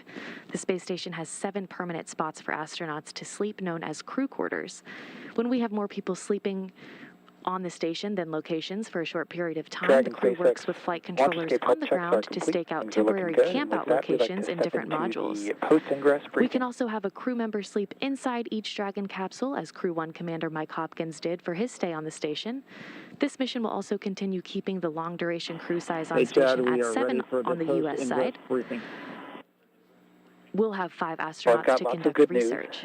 Just the jump from 3 to 4 astronauts takes our average of 30 to 40 hours of science work a week on station, all the way up to 80 to 100 hours, effectively doubling our amount of time dedicated to research. Great words on the With weather 5 and the aboard vehicle. during Thank Crew you. 2's mission, that number will reach even higher, as the station And Dragon, is first confirm and when ready foremost a for laboratory. comm checks with Falcon 9 operators. Ready for The crew will comm jump checks with right into Falcon 9 conducting operators. experiments.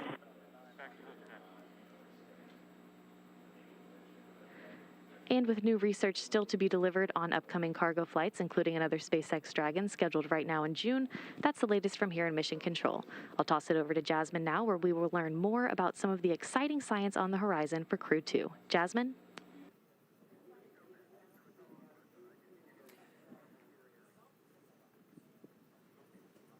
All right, we are actually at the Kennedy host desk at the Kennedy press site. We are currently at T-minus 1 hour and 53 Dragon minutes. GNC on countdown 1, comm check. GNC, loud and clear, countdown 1. GNC loud and clear, stand by for comm check by propulsion. Dragon prop on countdown 1, comm check. Prop, loud and clear, countdown 1. Prop, loud and clear, stand by for comm check with avionics engineer. Dragon avionics on countdown 1, comm check. Avionics, loud and clear, countdown 1. Avionics loud and clear, stand by for comm check by ground segment engineer. Dragon ground segment on countdown 1, comm check. Ground segment, loud and clear, countdown 1. Ground segment loud and clear, stand by for comm check by launch control. Dragon launch control on countdown 1, comm check. Launch control, loud and clear, countdown 1. Launch control loud and clear, stand by for comm check by the chief engineer. Dragon CE on countdown 1, comm check. CE, loud and clear, countdown 1. CE loud and clear. This completes the F9 responsible engineer comm checks.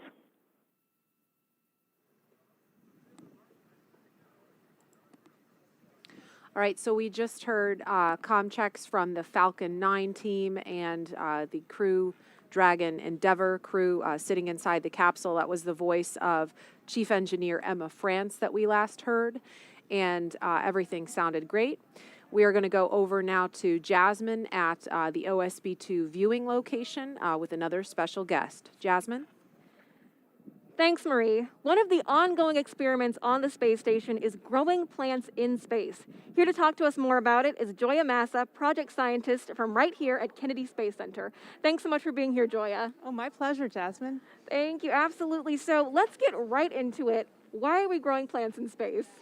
Well, we're growing plants in space for a number of reasons, primarily for the food, to help supplement the packaged diet. The packaged diet is great, but if it's stored for a long duration, like it will have to be when we send astronauts to Mars, the nutrition and the quality can break down. So we're looking at adding plants to provide all of the vitamins and variety for the crew. At the same time, they're going to provide psychological benefit and that reminder of Earth. Right, right. No, that's really important to think about. So growing plants can be difficult as it is on Earth. Not everybody has a green thumb. So what are some of the specific challenges that astronauts are facing growing plants on the space station?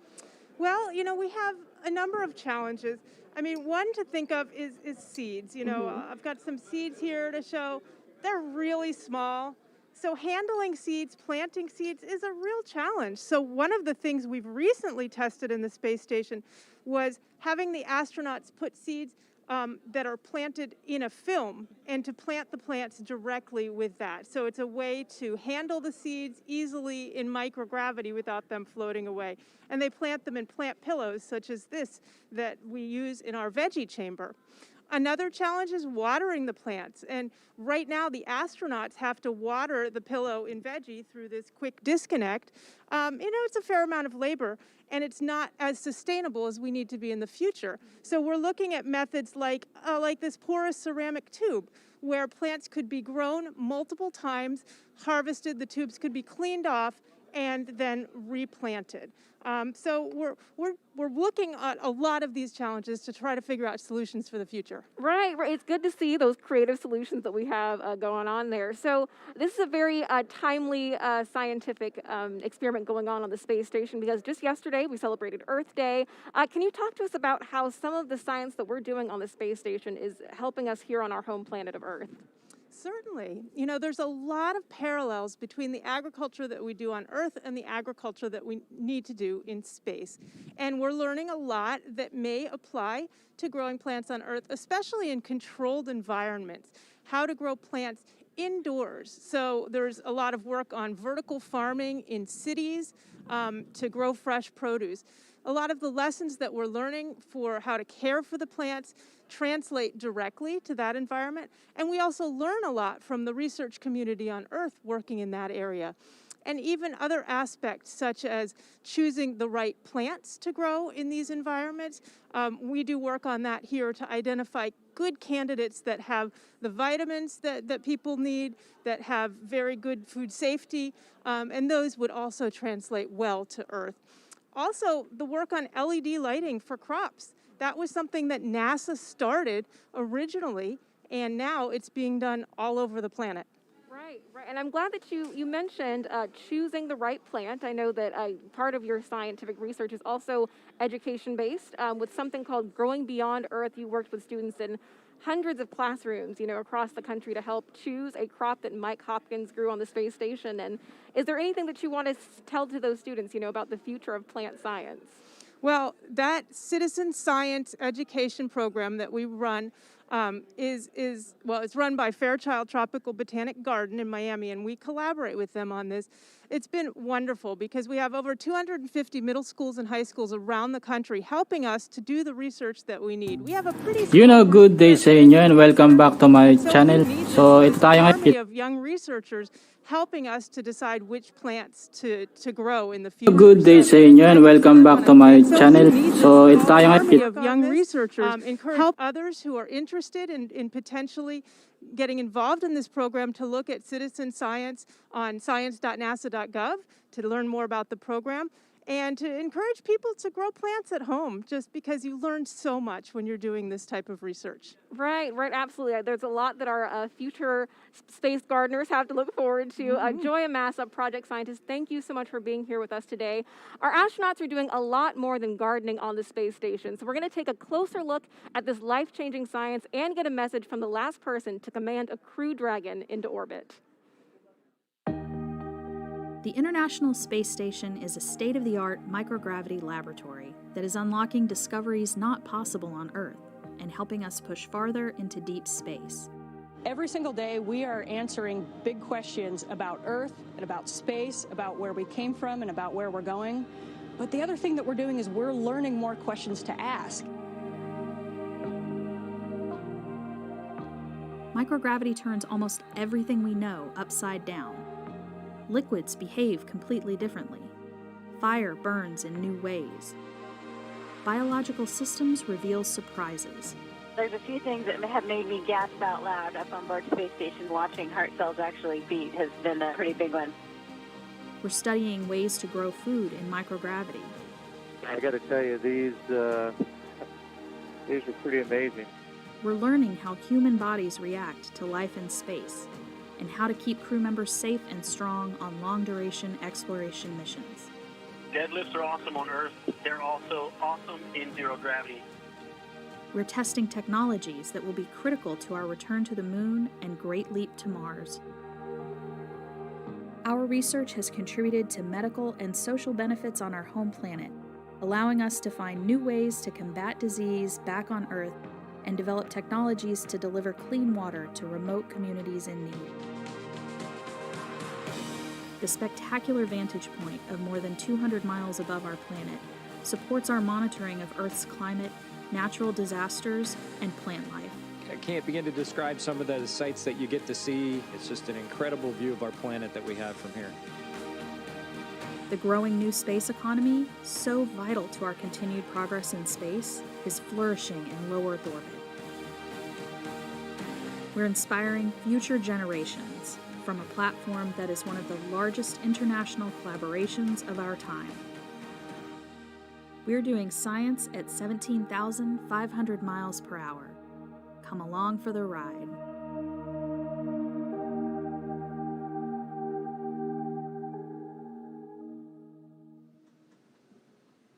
Hi, I'm NASA astronaut Mike Hopkins aboard the International Space Station and a member of Expedition 64. Additionally, I have the honor of commanding Crew Dragon Resilience, which brought us here last fall. Since that time, my crewmates and I have been busy working on experiments and performing spacewalks to maintain this spectacular orbiting laboratory. It has been a privilege of a lifetime for the past 6 months as we continue to pave the way for exciting new exploration that will lead to American footprints on the Moon once again in the near future. Victor, Shannon, Suichi, and I are getting ready to come home soon. But first, we're looking forward to welcoming the next SpaceX Dragon crew. Shane, Megan, Thomas, Aki, you are about to experience one of the most exciting rides of your lives and a very memorable 24 hours to document with ISS. We've loved our time here, but we're ready to pass the baton to you for the next commercial crew mission on Dragon. Godspeed. All right, that was Colonel Mike Hopkins, commander of Crew Dragon Resilience. He's been up on the International Space Station since November of last year. He's had a chance to look down at the Earth and watch it breathe. Now, what does that mean? Well, luckily, we have a climate scientist here from NASA's Jet Propulsion Laboratory to tell us everything about it, Dr. Anne-Marie Eldering. Thank you so much for joining us. Hey, thanks for having me here. So yeah, what do we mean by watching the Earth breathe? So carbon dioxide in our Earth's atmosphere, you probably know it's going up as we burn coal, oil, gas, but it has this big seasonal cycle. So plants are really important for carbon dioxide. When they spring, they take it out of the atmosphere. And there's so many plants in the land of the Northern Hemisphere. Northern spring reduces the carbon dioxide in the atmosphere. In the fall and the winter, those leaves are falling off, decomposing. It goes back in and out of carbon dioxide from plant activity every year. All right, so why is the International Space Station a good place to monitor all of that? The International Space Station was actually really well designed for us to do science on it. And two features we love. One is the way it orbits around the Earth, it passes overhead at different times of day. For like LA, you'll see it change during the week. And that's really interesting with plants and these other things that respond to sunlight. You want to see them at different times of day. You can sort of learn about that part of the change. So the OCO3, Orbit Carbon Observatory 3, has been up on the International Space Station since 2019. It launched on SpaceX Dragon. What have you seen so far? What sorts of data have you seen coming in? We've been really having a great time making measurements. I brought my little plastic model of what we have loaded up there. And one of the things on the bottom, it has this pointing system, and we can look everywhere very quickly. So I brought a graphic along that's a measurement over Los Angeles. We looked at carbon dioxide. In just 2 minutes, we mapped the city. And you can see how there's extra carbon dioxide over the heart of LA as compared to the outer reaches. So we can start to see city scale variation in carbon dioxide and learn more about our own human emissions than we've ever seen before. Now that's some great data, right? But this is not the only remote sensing tool that's on the International Space Station. What else is up there? It's like a party up there. We've got, especially when you're thinking about plants, we have a neighbor called Jedi. It's looking at how much plant material is there. There's another neighbor called EcoStress. It says what happens to plants when they're hot and dried out.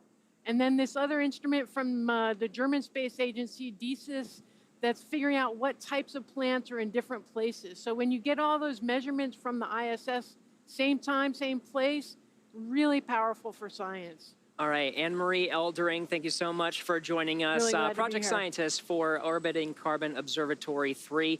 We have a lot more of climate science information that you can find on our website. That's nasa.gov/Earth Day. Now let's get back to the action with Crew-2 with John Innsbrucker here at SpaceX headquarters in Hawthorne, California. John? That's right, Gary, just upstairs from where you are down on the floor. We're coming up on just over 100 minutes before launch. The Falcon 9 launch team began their final activities at T-minus 2 hours. Now, the launch engineers are located in Firing Room 4 in the NASA Launch Control Center on Kennedy Space Center. They've got a view through their large windows of Pad 39A, located just 5 kilometers east of where they're sitting. Now, the Falcon 9 team is loading helium and nitrogen gas into storage bottles on the launch vehicle. Radio frequency checkouts have also been completed, and a final review of launch vehicle testing performed earlier today is underway. Now, the SpaceX chief engineer will check with the team at T-minus 80 minutes to verify we are good to continue the countdown. Now, the next major activity is going to be flowing a small amount of fuel onto the first stage to prime the Merlin 1D engines for ignition. The team is also monitoring fuel and liquid oxygen loading preparations. We're ensuring that the propellants in the ground tanks are correctly chilled prior to loading onto the Falcon at T-minus 35 minutes. Now the view you've got here, the Dragon capsule at the end of the Crew access arm. Well, the crew's been busy this early morning. We've got all 4 of the astronauts are in the capsule. The hatch is closed. The comm checks with the SpaceX launch team are complete, both with the Dragon flight crew as well as the Falcon 9 launch crew. We've also done a leak check, and that confirmed the hatch is correctly installed. It was completed with no leaks. Now, at about T-minus 1 hour, the support team will be clear of the crew access arm and the pad. And actually, right now, we're running well ahead of schedule, so they're beginning to button things up, and so they may actually leave the launch pad area a little bit early. Now, the range will begin their final sweeps of the flight hazard and caution areas. And for the weather, the good news right now is that everything continues to look good. The weather possibility of bad weather is only 5% right now. What we're mostly looking at is in case a cloud with some rain in it pops up along the flight trajectory, but that doesn't look to be a big issue right now. We are waiting at T-minus 1 hour for some last weather data that'll tell us the Dragon weather conditions if they are go for launch. In the case of an abort, we need to make sure that it's not too windy. If Dragon had to do an escape maneuver from the Falcon 9, we don't want the winds to be too high as they come down into the ocean. But right now, everything looks good, both at the launch pad as well as the downrange and contingency landing locations, looking good weather-wise. So right now, everything's looking go at T-minus 1 hour, 37 minutes, 28 seconds. And Jasmine, back to you in Florida. Thanks, John. This mission is demonstrating our partnerships across the country and around the globe. Joining me now is Hiroshi Sasaki, Vice President of JAXA and Director General of the Human Spaceflight Technology Directorate. Thank you so much for joining us today. Welcome. Thank you very much. Of course. So Crew-2 will be the second commercial crew mission to include a JAXA astronaut. Can you tell us what the commercial crew program means to JAXA? Commercial crew program is very important for also us that our Japanese astronauts on board. And Aki, as well as the Japanese Hawks, is so excited that Japanese astronauts Soichi and Aki will meet each other in the space station. And it is a symbol of the Japanese astronauts are active in space. And it inspires and gives hopes to the Japanese young people. Right, absolutely. So I'm glad that you mentioned that Akihiko Hoshide will be joining Soichi Noguchi on board, and this will be the first time that there is a direct crew handover with 2 JAXA astronauts. Can you tell us how that's inspiring the next generation of JAXA astronauts? Yeah, now we are selecting the new astronaut for not only the ISS but also the moon missions. And these activities very inspires people to want to go to the space and even the moon, I think. Right, absolutely. There's a lot of inspiration, of course, coming from the 2 of them. And like Soichi, Aki has had a lot of experience. He's flown on Shuttle, Soyuz, and soon a Crew Dragon, which is very exciting. Can you tell us what unique skills he is bringing to Crew-2? Yeah, he has lots of experience, and I think that he is very relaxed to the launch. So maybe he will lead the other astronauts to the relax and good mind. I think so. Yeah, no, that's good. We're glad that he's relaxed today, that he's ready to go. We're all ready to watch him and cheer him on. So can you tell us what is next for JAXA and the Commercial Crew Program? Yeah, the next we already assigned McArthur, very famous astronaut, and also Furukawa, his second flight. And we want to send a Japanese astronaut every year. That's fantastic. We're looking forward to that cadence of JAXA astronauts going to the space station. And you also mentioned the moon, inspiring people to go back to the moon. So last year, JAXA signed the Artemis Accords, which is speaking to our continued partnership in space. Can you tell us more about that? Yeah, Japan is signed not only the Artemis program, but also the Gateway, MOU.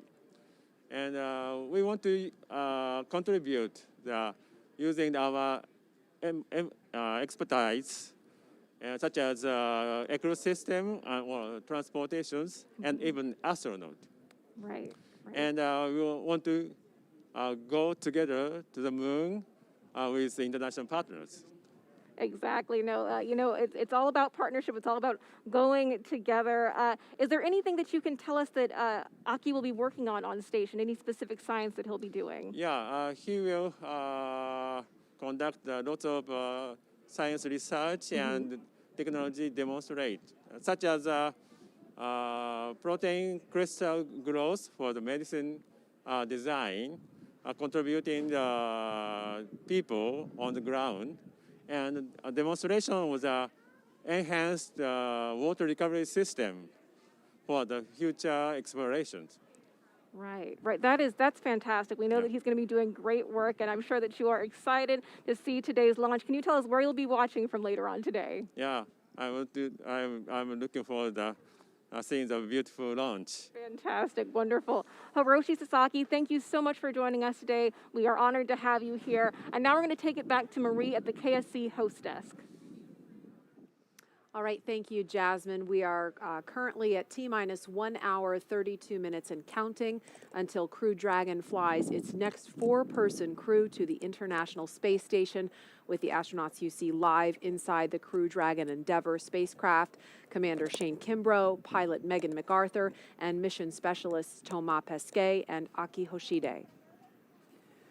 At this point in time, we expect the closeout team to be given the go to leave the BDA, the blast danger area. We're waiting to hear that call out. They're just doing final inspections. So all good news proceeding to an on-time liftoff this afternoon. The milestone that will be coming up after that will be the launch escape system checks, or LES checks. That will happen around T-minus 1 hour and 30 minutes, and those will be conducted by the Falcon launch team. Those checkouts are a standard part of the launch countdown and critical to make sure that everything is in working order before arming the launch escape system, and which, of course, there we see the closeout team leaving the Dragon capsule, walking down the crew access arm.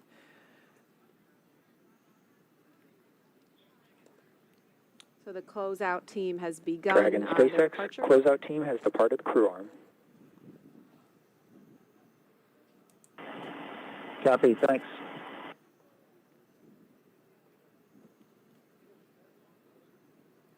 We just heard confirmation that the pad closeout team has departed the crew access arm.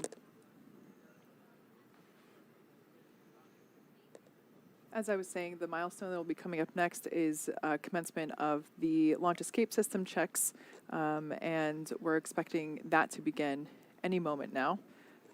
As I was saying, these are standard part of the launch countdown, critical to make sure that everything is in working order before we arm the launch escape system, which of course comes right before we step into propellant loading.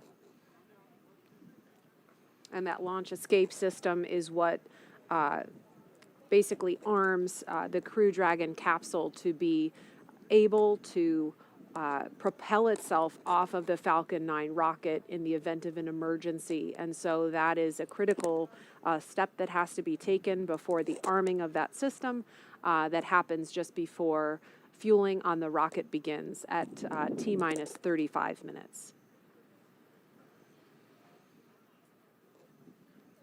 Once again, seated in the seat that is closest to what we can actually see on the camera is Commander Shane Kimbrough. To his right is pilot Megan McArthur. To her right is Thomas Pesquet. And then seated underneath the camera, so unfortunately we can't see him, is Akihiko Hoshide. This crew has certainly been having a good time while they're sitting in their seats. There's not a whole lot for them to do at this particular time. We see some smiles there on our commander, so it sounds like everything is fun inside the capsule. Tracy, you mentioned earlier that this crew is just at, you know, the epitome of working together and just having these amazing personalities. And I can only imagine what it might be like to be, of course, no flies in Crew Dragon. That's foreign object debris. That's FOD. But to be a fly on the wall and kind of peek in on these interactions, it must be so fascinating. Yeah, if I had to guess, even though we can't see Aki, we know he's smiling, right? He's the one probably making them all laugh. Yeah. Yeah, these guys have worked together. We've all worked together well before being assigned to crew together, and these four have intertwined in a number of ways. As you know, Shane and Thomas flew in space together on their expedition. Aki credits Megan with teaching him how to Capcom, and this is how you Capcom, Aki. And he told me that he gave me credit for giving him the opportunity to first make a Quindar, which is the ping that you hear when you have keyed the mic in mission control to space to ground or air to ground, or in this case, Dragon to ground. And I'll take it. You know, whatever contribution I made to his fabulous career, I'm very honored. But yeah, this crew is top-notch people at heart, as well as technically sound and brilliant in all that they've done. So I can only imagine them being concentrated together in a capsule. There's just too much goodness. The rest of us probably just wouldn't be able to fit in there. So it's great. And there's a look outside at the launch pad, looking at the crew access arm extended out, still connected at this point to the Crew Dragon Endeavour. That will retract from the capsule as we get closer to launch around the T-minus 42-minute mark. So again, we've just been standing by to listen to the launch escape system health checks. We expected to hear that about T-minus 1 hour and 30 minutes, but we haven't heard it just yet. Let's take a social question while we're standing by for that. All right, how come some launches take longer to get to the space station than others? Tracy, do you want to take that one? Sure. It mainly, again, has to do with our orbital mechanics and, you know, the station, the capsule, when it launches, is constantly chasing the space station. But it has a lot to do with phasing, we call it, but that's really just the distance you are to the space station and how far below it you are, and you're catching up to it. And we call it a profile, but it's basically the path that the capsule takes to get to the station.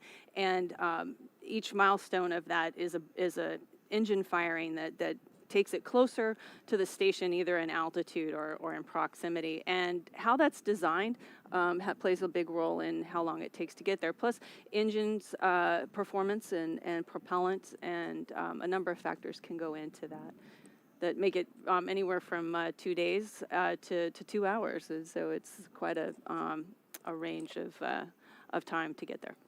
And it just so happens that this flight, after it lifts off at 5:49 and 2 seconds this morning, we expect they will be docking to the International Space Station in less than 24 hours, a little after 5 a.m. Eastern Time, Saturday morning.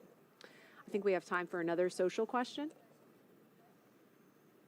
What improvement over Crew-1 does this mission have in terms of Crew Dragon itself? Also, will rendezvous with ISS be quicker this time or take the 27 hours like previous missions? I think we just answered the last part of that question, but Kate, do you want to take the first part? For sure. Yeah, we've definitely made a number of upgrades to Crew Dragon. Like I said before, this is a refurbished Dragon. This is the first time that we are utilizing a flight-proven Dragon on a crew mission. We installed some components on the Super Draco system, which is actually, if needed, which of course, never something we expect to use, but the launch escape system, as we mentioned before, is an important safety feature.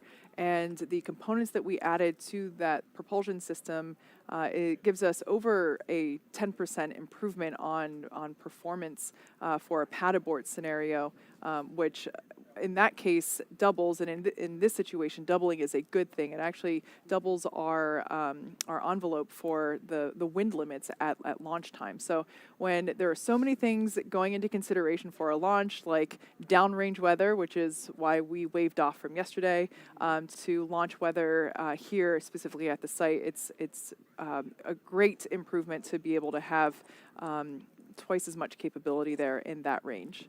We've also improved some inside things. We've taken, of course, feedback from our astronauts that have flown on board already and have taken their feedback and made some more efficiency or operational improvements to things even as simple as where certain personal items need to be packed inside Crew Dragon for retrieval while on orbit. And I think we have time for one more social question. Are the Crew-2 astronauts going to do any experiments that are related to Artemis missions? Yes, absolutely. In fact, many of the experiments on station are directly related to Artemis. There's a live shot of the moon that we're looking at, by the way, and that is where we're going with the Artemis mission. We are set on putting the first woman and the first person of color on the moon as part of the Artemis mission. And the experiments that the astronauts do on the space station help us learn about how life in microgravity affects the human body. And of course, that helps us develop the technologies that we need to keep astronauts healthy for those longer deep space missions that are required to go to the moon and eventually onto Mars. And one in particular that Aki has mentioned is working on recycling water in space and also ways to counteract bone and muscle loss from extended time in space. I mean, those are just a couple of examples, but there are so many more. Also wanted to let folks know that we actually we have completed the launch escape system health checks. We didn't acknowledge them because they happened so far ahead of schedule. We were expecting them at T-minus 1 hour and 30 minutes. They, in fact, happened more than 30 minutes ago. So just want to let folks know that we did have those already happen and they were successful. This is, of course, the third crew to fly to orbit in a commercial spacecraft. Of course, the first were astronauts Doug Hurley and Bob Behnken nearly a year ago, and the last crew that launched in November is still in orbit right now. They are getting ready to return to Earth on April 28th after they welcome the Crew-2 astronauts aboard the space station. Here's a look at some of the extraordinary and record-setting accomplishments of the Crew-1 team to date.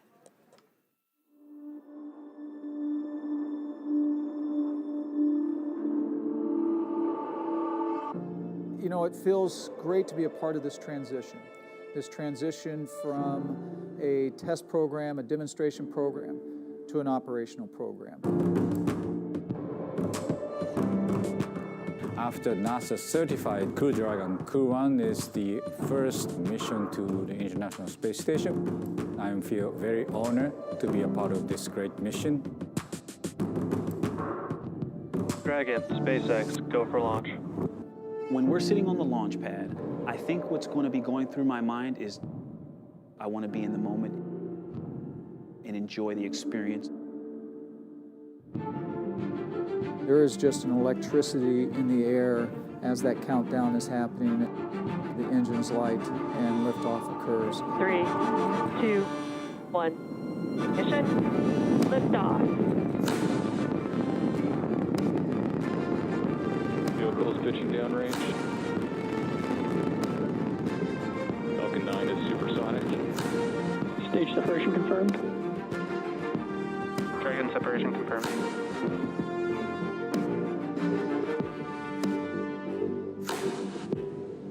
Dragon, SpaceX, trajectory nominal.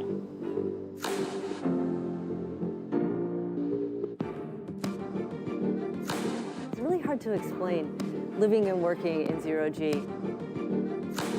It's fascinating how normal it becomes so quickly. It just feels like you've done it your whole life.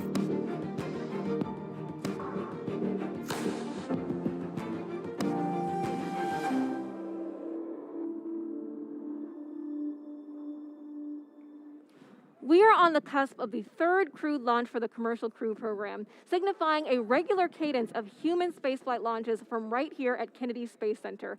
Joining me now is Center Director Bob Cabana. Thank you so much for being here today with us. Absolutely my pleasure, Jasmine. What an awesome morning. Right. We're up before the sun. Yep. Yeah, we are so glad to have you here. What's your reaction to this return to regular human spaceflight launches? All I can say is it's about time. It was so great last May when Bob and Doug launched for the first time in 9 years humans to space on a U.S. rocket from U.S. soil here at the Kennedy Space Center.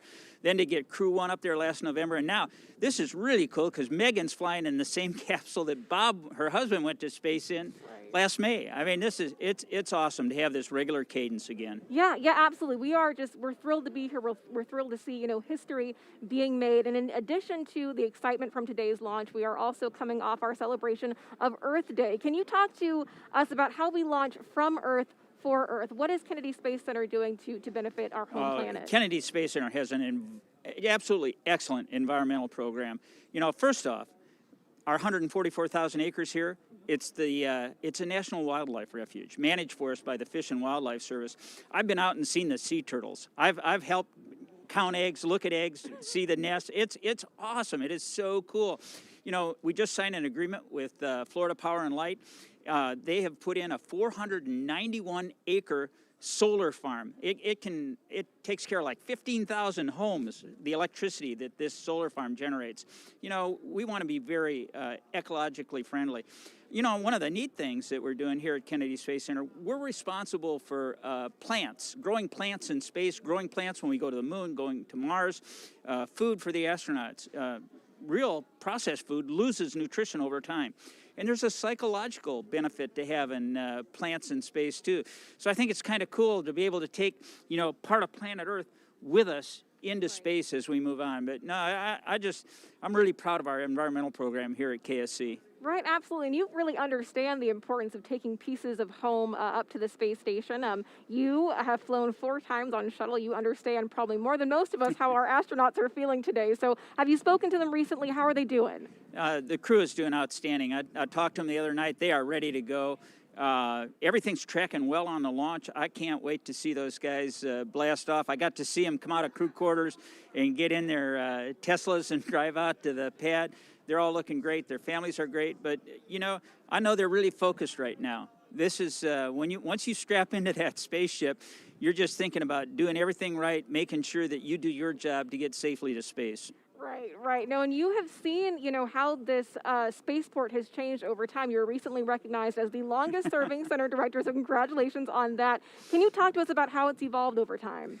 Absolutely. The shuttle paid for everything at the Kennedy Space Center. And of course, that program came to an end in July of 2011. We had about 15,000 contractors and civil servants working here at the end of the shuttle program. When Atlantis landed on a Thursday in July, on Friday, 2,000 contractors got pink slips and walked out the door. We went from a workforce of 15,000 down to 7,500. Then we took a look at, hey, what do we need to support the future? You know, and the future was SLS and Orion, but it was also enabling commercial operations. And we got a lot of stuff off our books that we had no need for, that didn't support commercial operations or the SLS Orion Artemis program.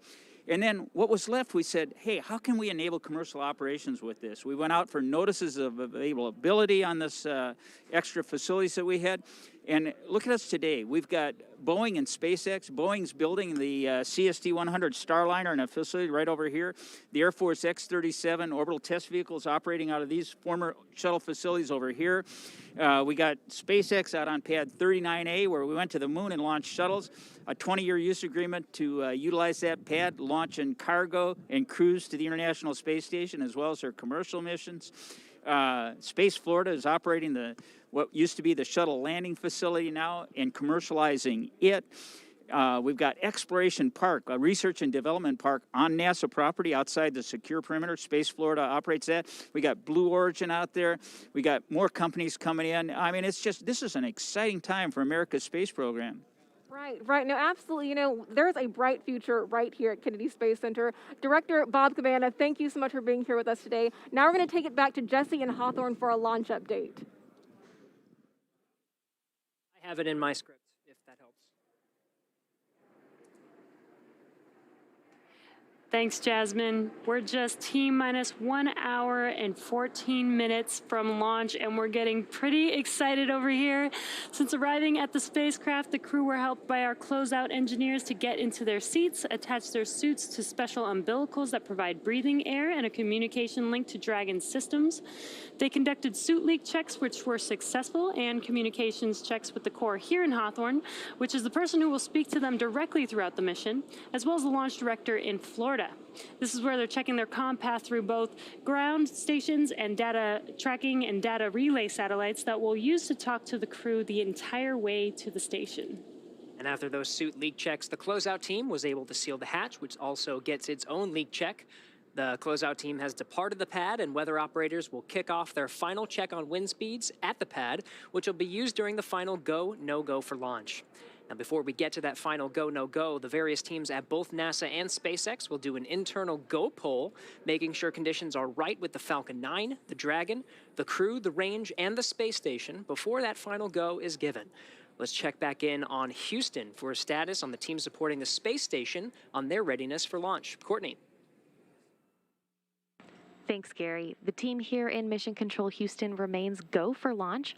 All systems on board the station that are required to be healthy for this mission are continuing to look good. Before the station team is go for launch, they must verify that key systems on board the station are functioning as expected. This includes life support systems like oxygen generation, carbon dioxide removal, and the water recycling system that allows us to reuse about 90% of the water we send to station.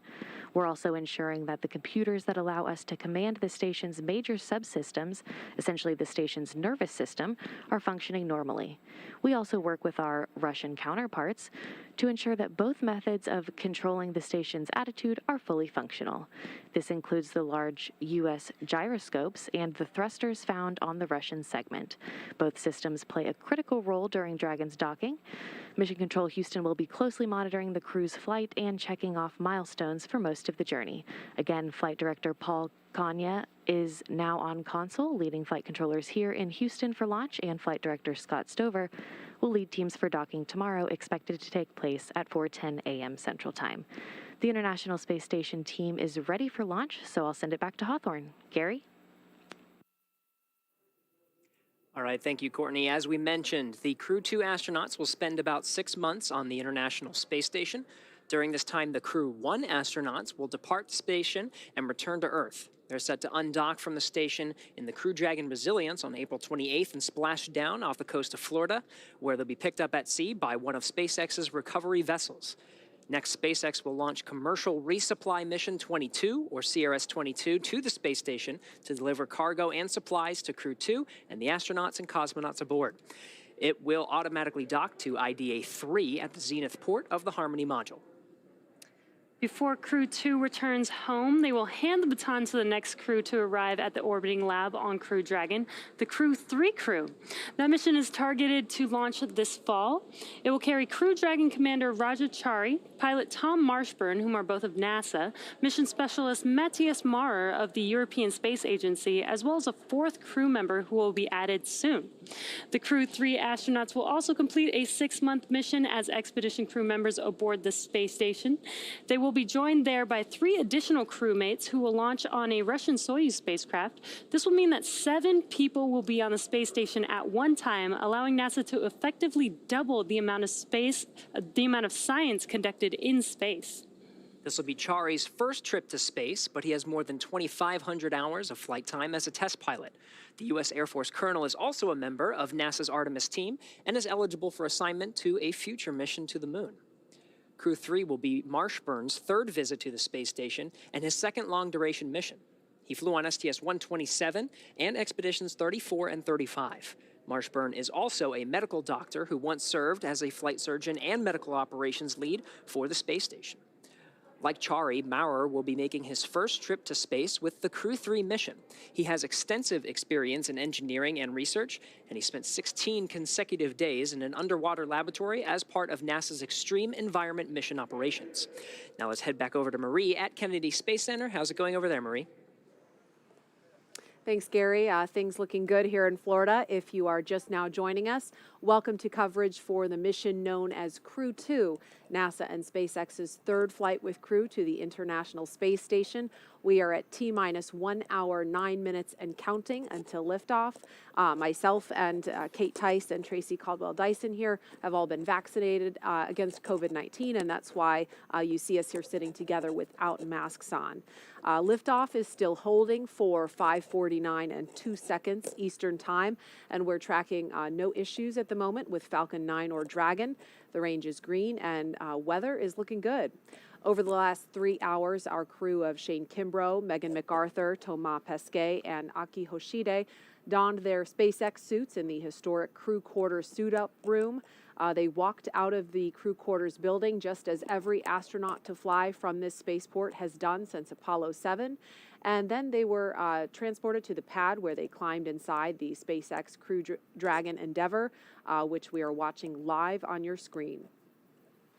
Well, this is SpaceX's 3rd time flying astronauts in Crew Dragon. It will be the first time a European astronaut will fly aboard Dragon. If you remember back in November, we launched NASA astronauts Mike Hopkins, Victor Glover, Shannon Walker, and JAXA astronaut Soichi Noguchi to the International Space Station, and those 4 are nearing the end of their 6-month science mission. They are scheduled to return home to Earth just a few days after the Crew-2 astronauts arrive on station. Over the next hour, we will conduct a series of polls to get ready for launch, have the crew arm the launch escape system, and begin fueling Falcon 9. Launch is set for 5:49 a.m. Eastern Time. This will include a 12-minute flight to orbit and then a 23.5-hour flight to dock with the International Space Station tomorrow at approximately 5:10 a.m. Eastern Time. So we're approaching T-minus 1 hour till launch. Tracy, what is going through the astronauts' head right now as they're seated in their capsule and they're ready to go? They still have another 60 minutes to go. Can you give us any insight into what they may be experiencing right now? Well, normally I would say, building off of experience, that inside an hour, it seems like eternity before those engines light. You're in there chatting it up with your crewmates, but watching these guys, they're having a little party in there. Hand signals are flying. I understand they're playing a game that we thought was rock, paper, scissors. I'm learning from friends that it's actually a game that Thomas knew when he was a kid and has shared it with his crewmates. And so I guess there's no better way to bond than through childhood memories and that are being recreated in the capsule right now. But all kidding aside, these guys are probably glancing back and forth at their monitors, like you see there, and just checking systems, making sure that they're keeping track of what's going on with the vehicle. listening to the sights and sounds, maybe a little bit of chit-chat, but inside an hour, they're listening up for what might be coming in through their ear from the teams on the ground. Sure. Today's flight is the second of 6 planned rotational missions NASA has contracted already with SpaceX as part of the agency's Commercial Crew program. The success of the Demo 2 test flight last year allowed NASA to complete certification for SpaceX to fly astronauts like these regularly to and from the International Space Station, and that paved the way for the Crew-1 launch last fall. Now this next crew is getting ready to lift off in the exact same capsule named Endeavour that Bob Behnken and Doug Hurley first flew in almost 1 year ago. We've been hearing from the crew on board Dragon. Like you can see there, they're currently strapped into their seats, and they've already gone through all of their communication and suit leak checks. They're able to follow all the milestones that they still have ahead of them on the displays there just above them, which allow them to gain insight into all of the Dragon and Falcon 9 systems as we continue to proceed towards launch. So right now, as we're coming up to the T-minus 1 hour and 5 minute mark, let's check in with Hawthorne for a status on both vehicles. John, what updates do you have for us now? Okay, we've had, as you've been saying, a smooth countdown. The SpaceX team is working no issues, and the pace is beginning to pick up. In the Falcon 9, final propulsion checkouts of the first and second stages in the engines began just a few minutes ago in preparation for propellant loading. Now, at T-minus 45 minutes, the team will report their readiness with a final electronic go-no-go poll. At T-minus 35 minutes, Falcon 9 propellant loading will begin. The Dragon spacecraft you can see right here on the monitor with the crew access arm next to it. Earlier today, the Dragon operators performed a series of checkouts of the Dragon flight systems, and the spacecraft is also currently go for launch. The 4 astronauts are currently inside Dragon, and the hatch is closed. The SpaceX closeout team has left the pad, and they'll be outside of the blast danger area very shortly. Now, before we can start loading propellant on the Falcon 9, we've got 2 major items to perform. First, we need to retract that crew access arm away from the Dragon capsule to its launch position. Now, that'll happen between T-minus 44 and T-minus 42 minutes. Now, we move the access arm away to obviously clear the way for launch, but we also do it in case the Dragon capsule has to leave the launch pad in the event of an emergency before launch. Now, once the arm is out of the way, the launch escape system will be armed. With these 2 events complete, Dragon will be ready for Falcon propellant loading. Now, the range is currently clear for launch from historic Pad 39A. The worldwide network of ground stations and the tracking and data relay satellites are ready to support Dragon as it heads into orbit. On the weather front, weather continues to look good, both at the surface level, the upper altitudes. We are continuing to wait for a final input from the weather team coming up in about 5 minutes on ground level winds in case we had a Dragon abort somewhere near the launch pad. Right now, those conditions are go, but we're getting one more set of balloon data to make sure that everything is good. Now today, we have an instantaneous launch window at 5:49:02 Eastern Daylight Saving Time, or just after 49 minutes past this hour. Now once we begin loading propellant, there's no opportunity to change the T0. We are committed. We're going to get one chance at it today. But the good news, Jesse, at T-minus 62 minutes and counting, we are go for launch. Thanks, John. It's good to hear that we are still go. Today's launch marks the second time a rotational crew will fly on a commercial spacecraft, and each of our crew members brings a diverse set of experiences to today's flight. Crew Dragon Commander Shane Kimbrough will be making his 3rd trip to space. He was born in Killeen, Texas, and raised in Atlanta, and was selected as an astronaut in 2004. Kimbrough is a retired U.S. Army colonel and holds degrees in aerospace engineering and operations research. He first launched aboard the Space Shuttle Endeavour on STS-126, then aboard a Russian Soyuz spacecraft for Expedition 49 and 50. Kimbrough has spent a total of 189 days in space and has performed 6 spacewalks. Pilot Megan McArthur will be making her second trip to space, but her first one to the space station. She was born in Honolulu, but considers California her home state. She holds degrees in aerospace engineering and oceanography and was selected as a NASA astronaut in 2000. McArthur served as a mission specialist aboard Space Shuttle Atlantis on STS-125, the final servicing mission of the Hubble Space Telescope in 2009. She operated the shuttle's robotic arm over the course of 12 days and 21 hours, capturing the telescope and maneuvering crew members throughout the 5 spacewalks to upgrade Hubble's science instruments, along with removal and replacement of other components to lengthen the telescope's life. Hubble continues to operate to this day, providing scientists the opportunity to make more and more deep space discoveries. Mission specialist Akihiko Hoshide has suited up for his third space flight today. Born in Tokyo, Hoshide was selected as an astronaut in 1999 by the National Space Development Agency of Japan, known today as JAXA. Hoshide earned his degrees in aerospace engineering and mechanical engineering. He flew on STS-124 aboard the Space Shuttle Discovery to deliver and install Japan's science laboratory, Kimbrough. He also flew aboard the Russian Soyuz on Expeditions 32 and 33 for a 124-day visit to the space station. Things continue to progress nominally. Next up is cycling the orbit tank isolation valves to equalize low flow pressure here in about 15 seconds. Copy. We'll be listening.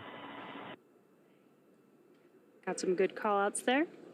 In 2014, he also served as commander of the 18th NASA Extreme Environment Mission Operation, which was an underwater expedition at the National Oceanic and Atmospheric Administration's Aquarius habitat off of Florida's Key Largo coast.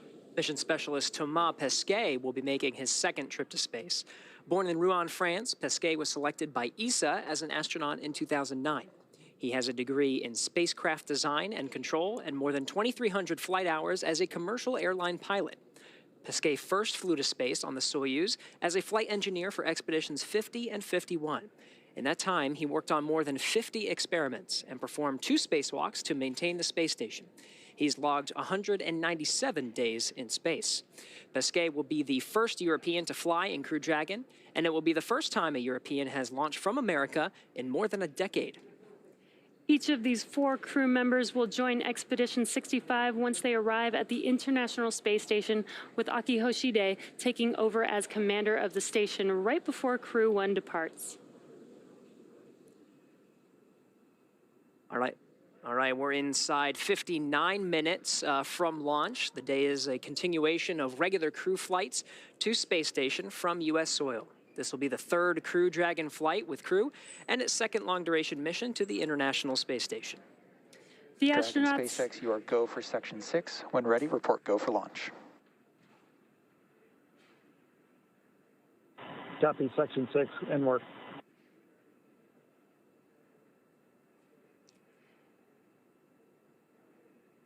The astronauts are also flying on the Crew Dragon Endeavour, which is the same capsule that launched Bob Bacon and Doug Hurley last year. And today, Bob's wife, Megan, is the pilot on this flight, sitting in the same seat that he did. It's been an awesome countdown so far. Weather is still looking good, and the excitement is picking up as we get closer and closer to that T0. That's right, Jesse. We had a great countdown today, starting with suit up just over 3 hours ago. The SpaceX team helped the crew put on their suits and conduct initial checkouts before crew walkout.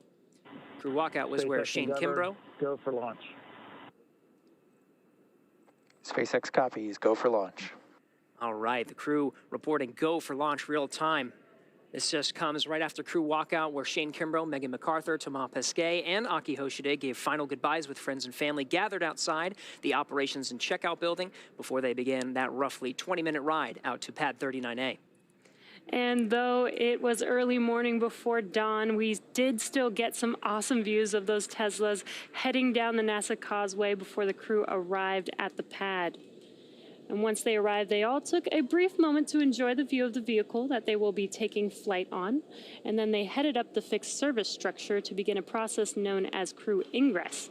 That is where the astronauts entered the vehicle, and the SpaceX team performed a series of checks to ensure the suits, seats, and vehicle interactions were all functioning properly. About 30 minutes ago, the team closed Dragon's hatch with crew safely inside. So now, in, let's see, less than 57 minutes to go until Dragon starts breathing fire, things will pick up as we get close to the go, no-go pole to arm the launch escape system and begin propellant loading. The crew poll for readiness was completed at T-minus 60 minutes, and we did hear those call-outs. And the Dragon poll for prop load will occur here in just about a minute at T-minus 55 minutes. After that will be T-minus 45 minutes will be the internal mission control Hawthorne poll, and then the launch director's poll for propellant loading. And when we get to about T-minus 40 minutes, the crew access arm will retract, and the crew will get the call to close their visors and arm the launch escape system. Now, this is the automated system in place that can fire the 8 Super Draco thrusters on Dragon to quickly separate the crew from the rocket, either on the pad or during the flight on the ride uphill. And then once we reach about T-minus 35 minutes, propellant loading for the Falcon 9 will begin. Throughout the countdown, we've been getting some pretty incredible views of the astronauts you see there on the right, making their final preparations, as well as some close-up views of the suits. The teams have often described the suits as an extension of the Dragon spacecraft, almost a mini spacecraft inside of a spacecraft. So we're hearing that the SpaceX teams are go for launch, and we'll wait for that call for propellant loading.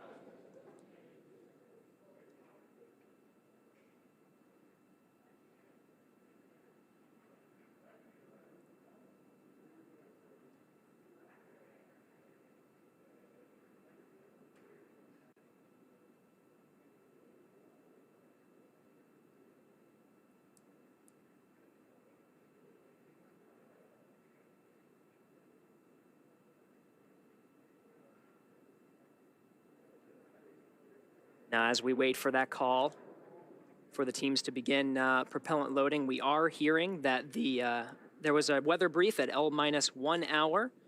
We're still looking go for today's launch. Pad escape winds are go. The weather up the ascent corridor is go. Everything tracking as we're inside now, 55 minutes to launch.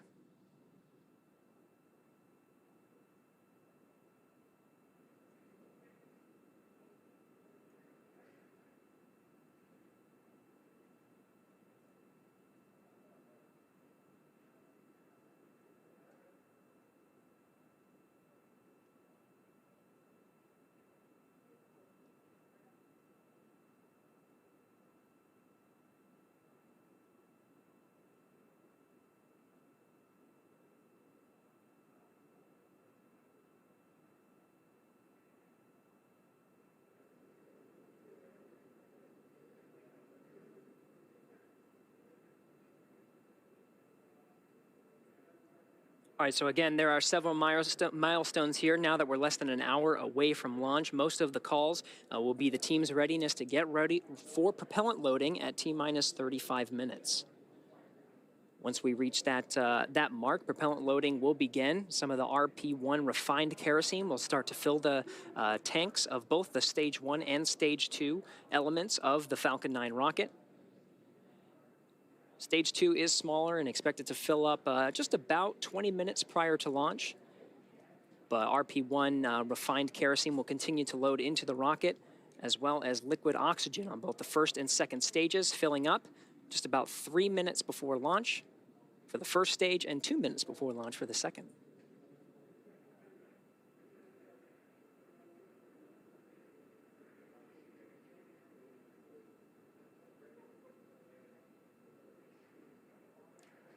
All right, and we are hearing that the Dragon teams did conduct that go poll electronically here in Mission Control Houston. The first checked and the first milestone to go for prop load is underway. There's going to be another poll coming up at T-minus 45 minutes with the launch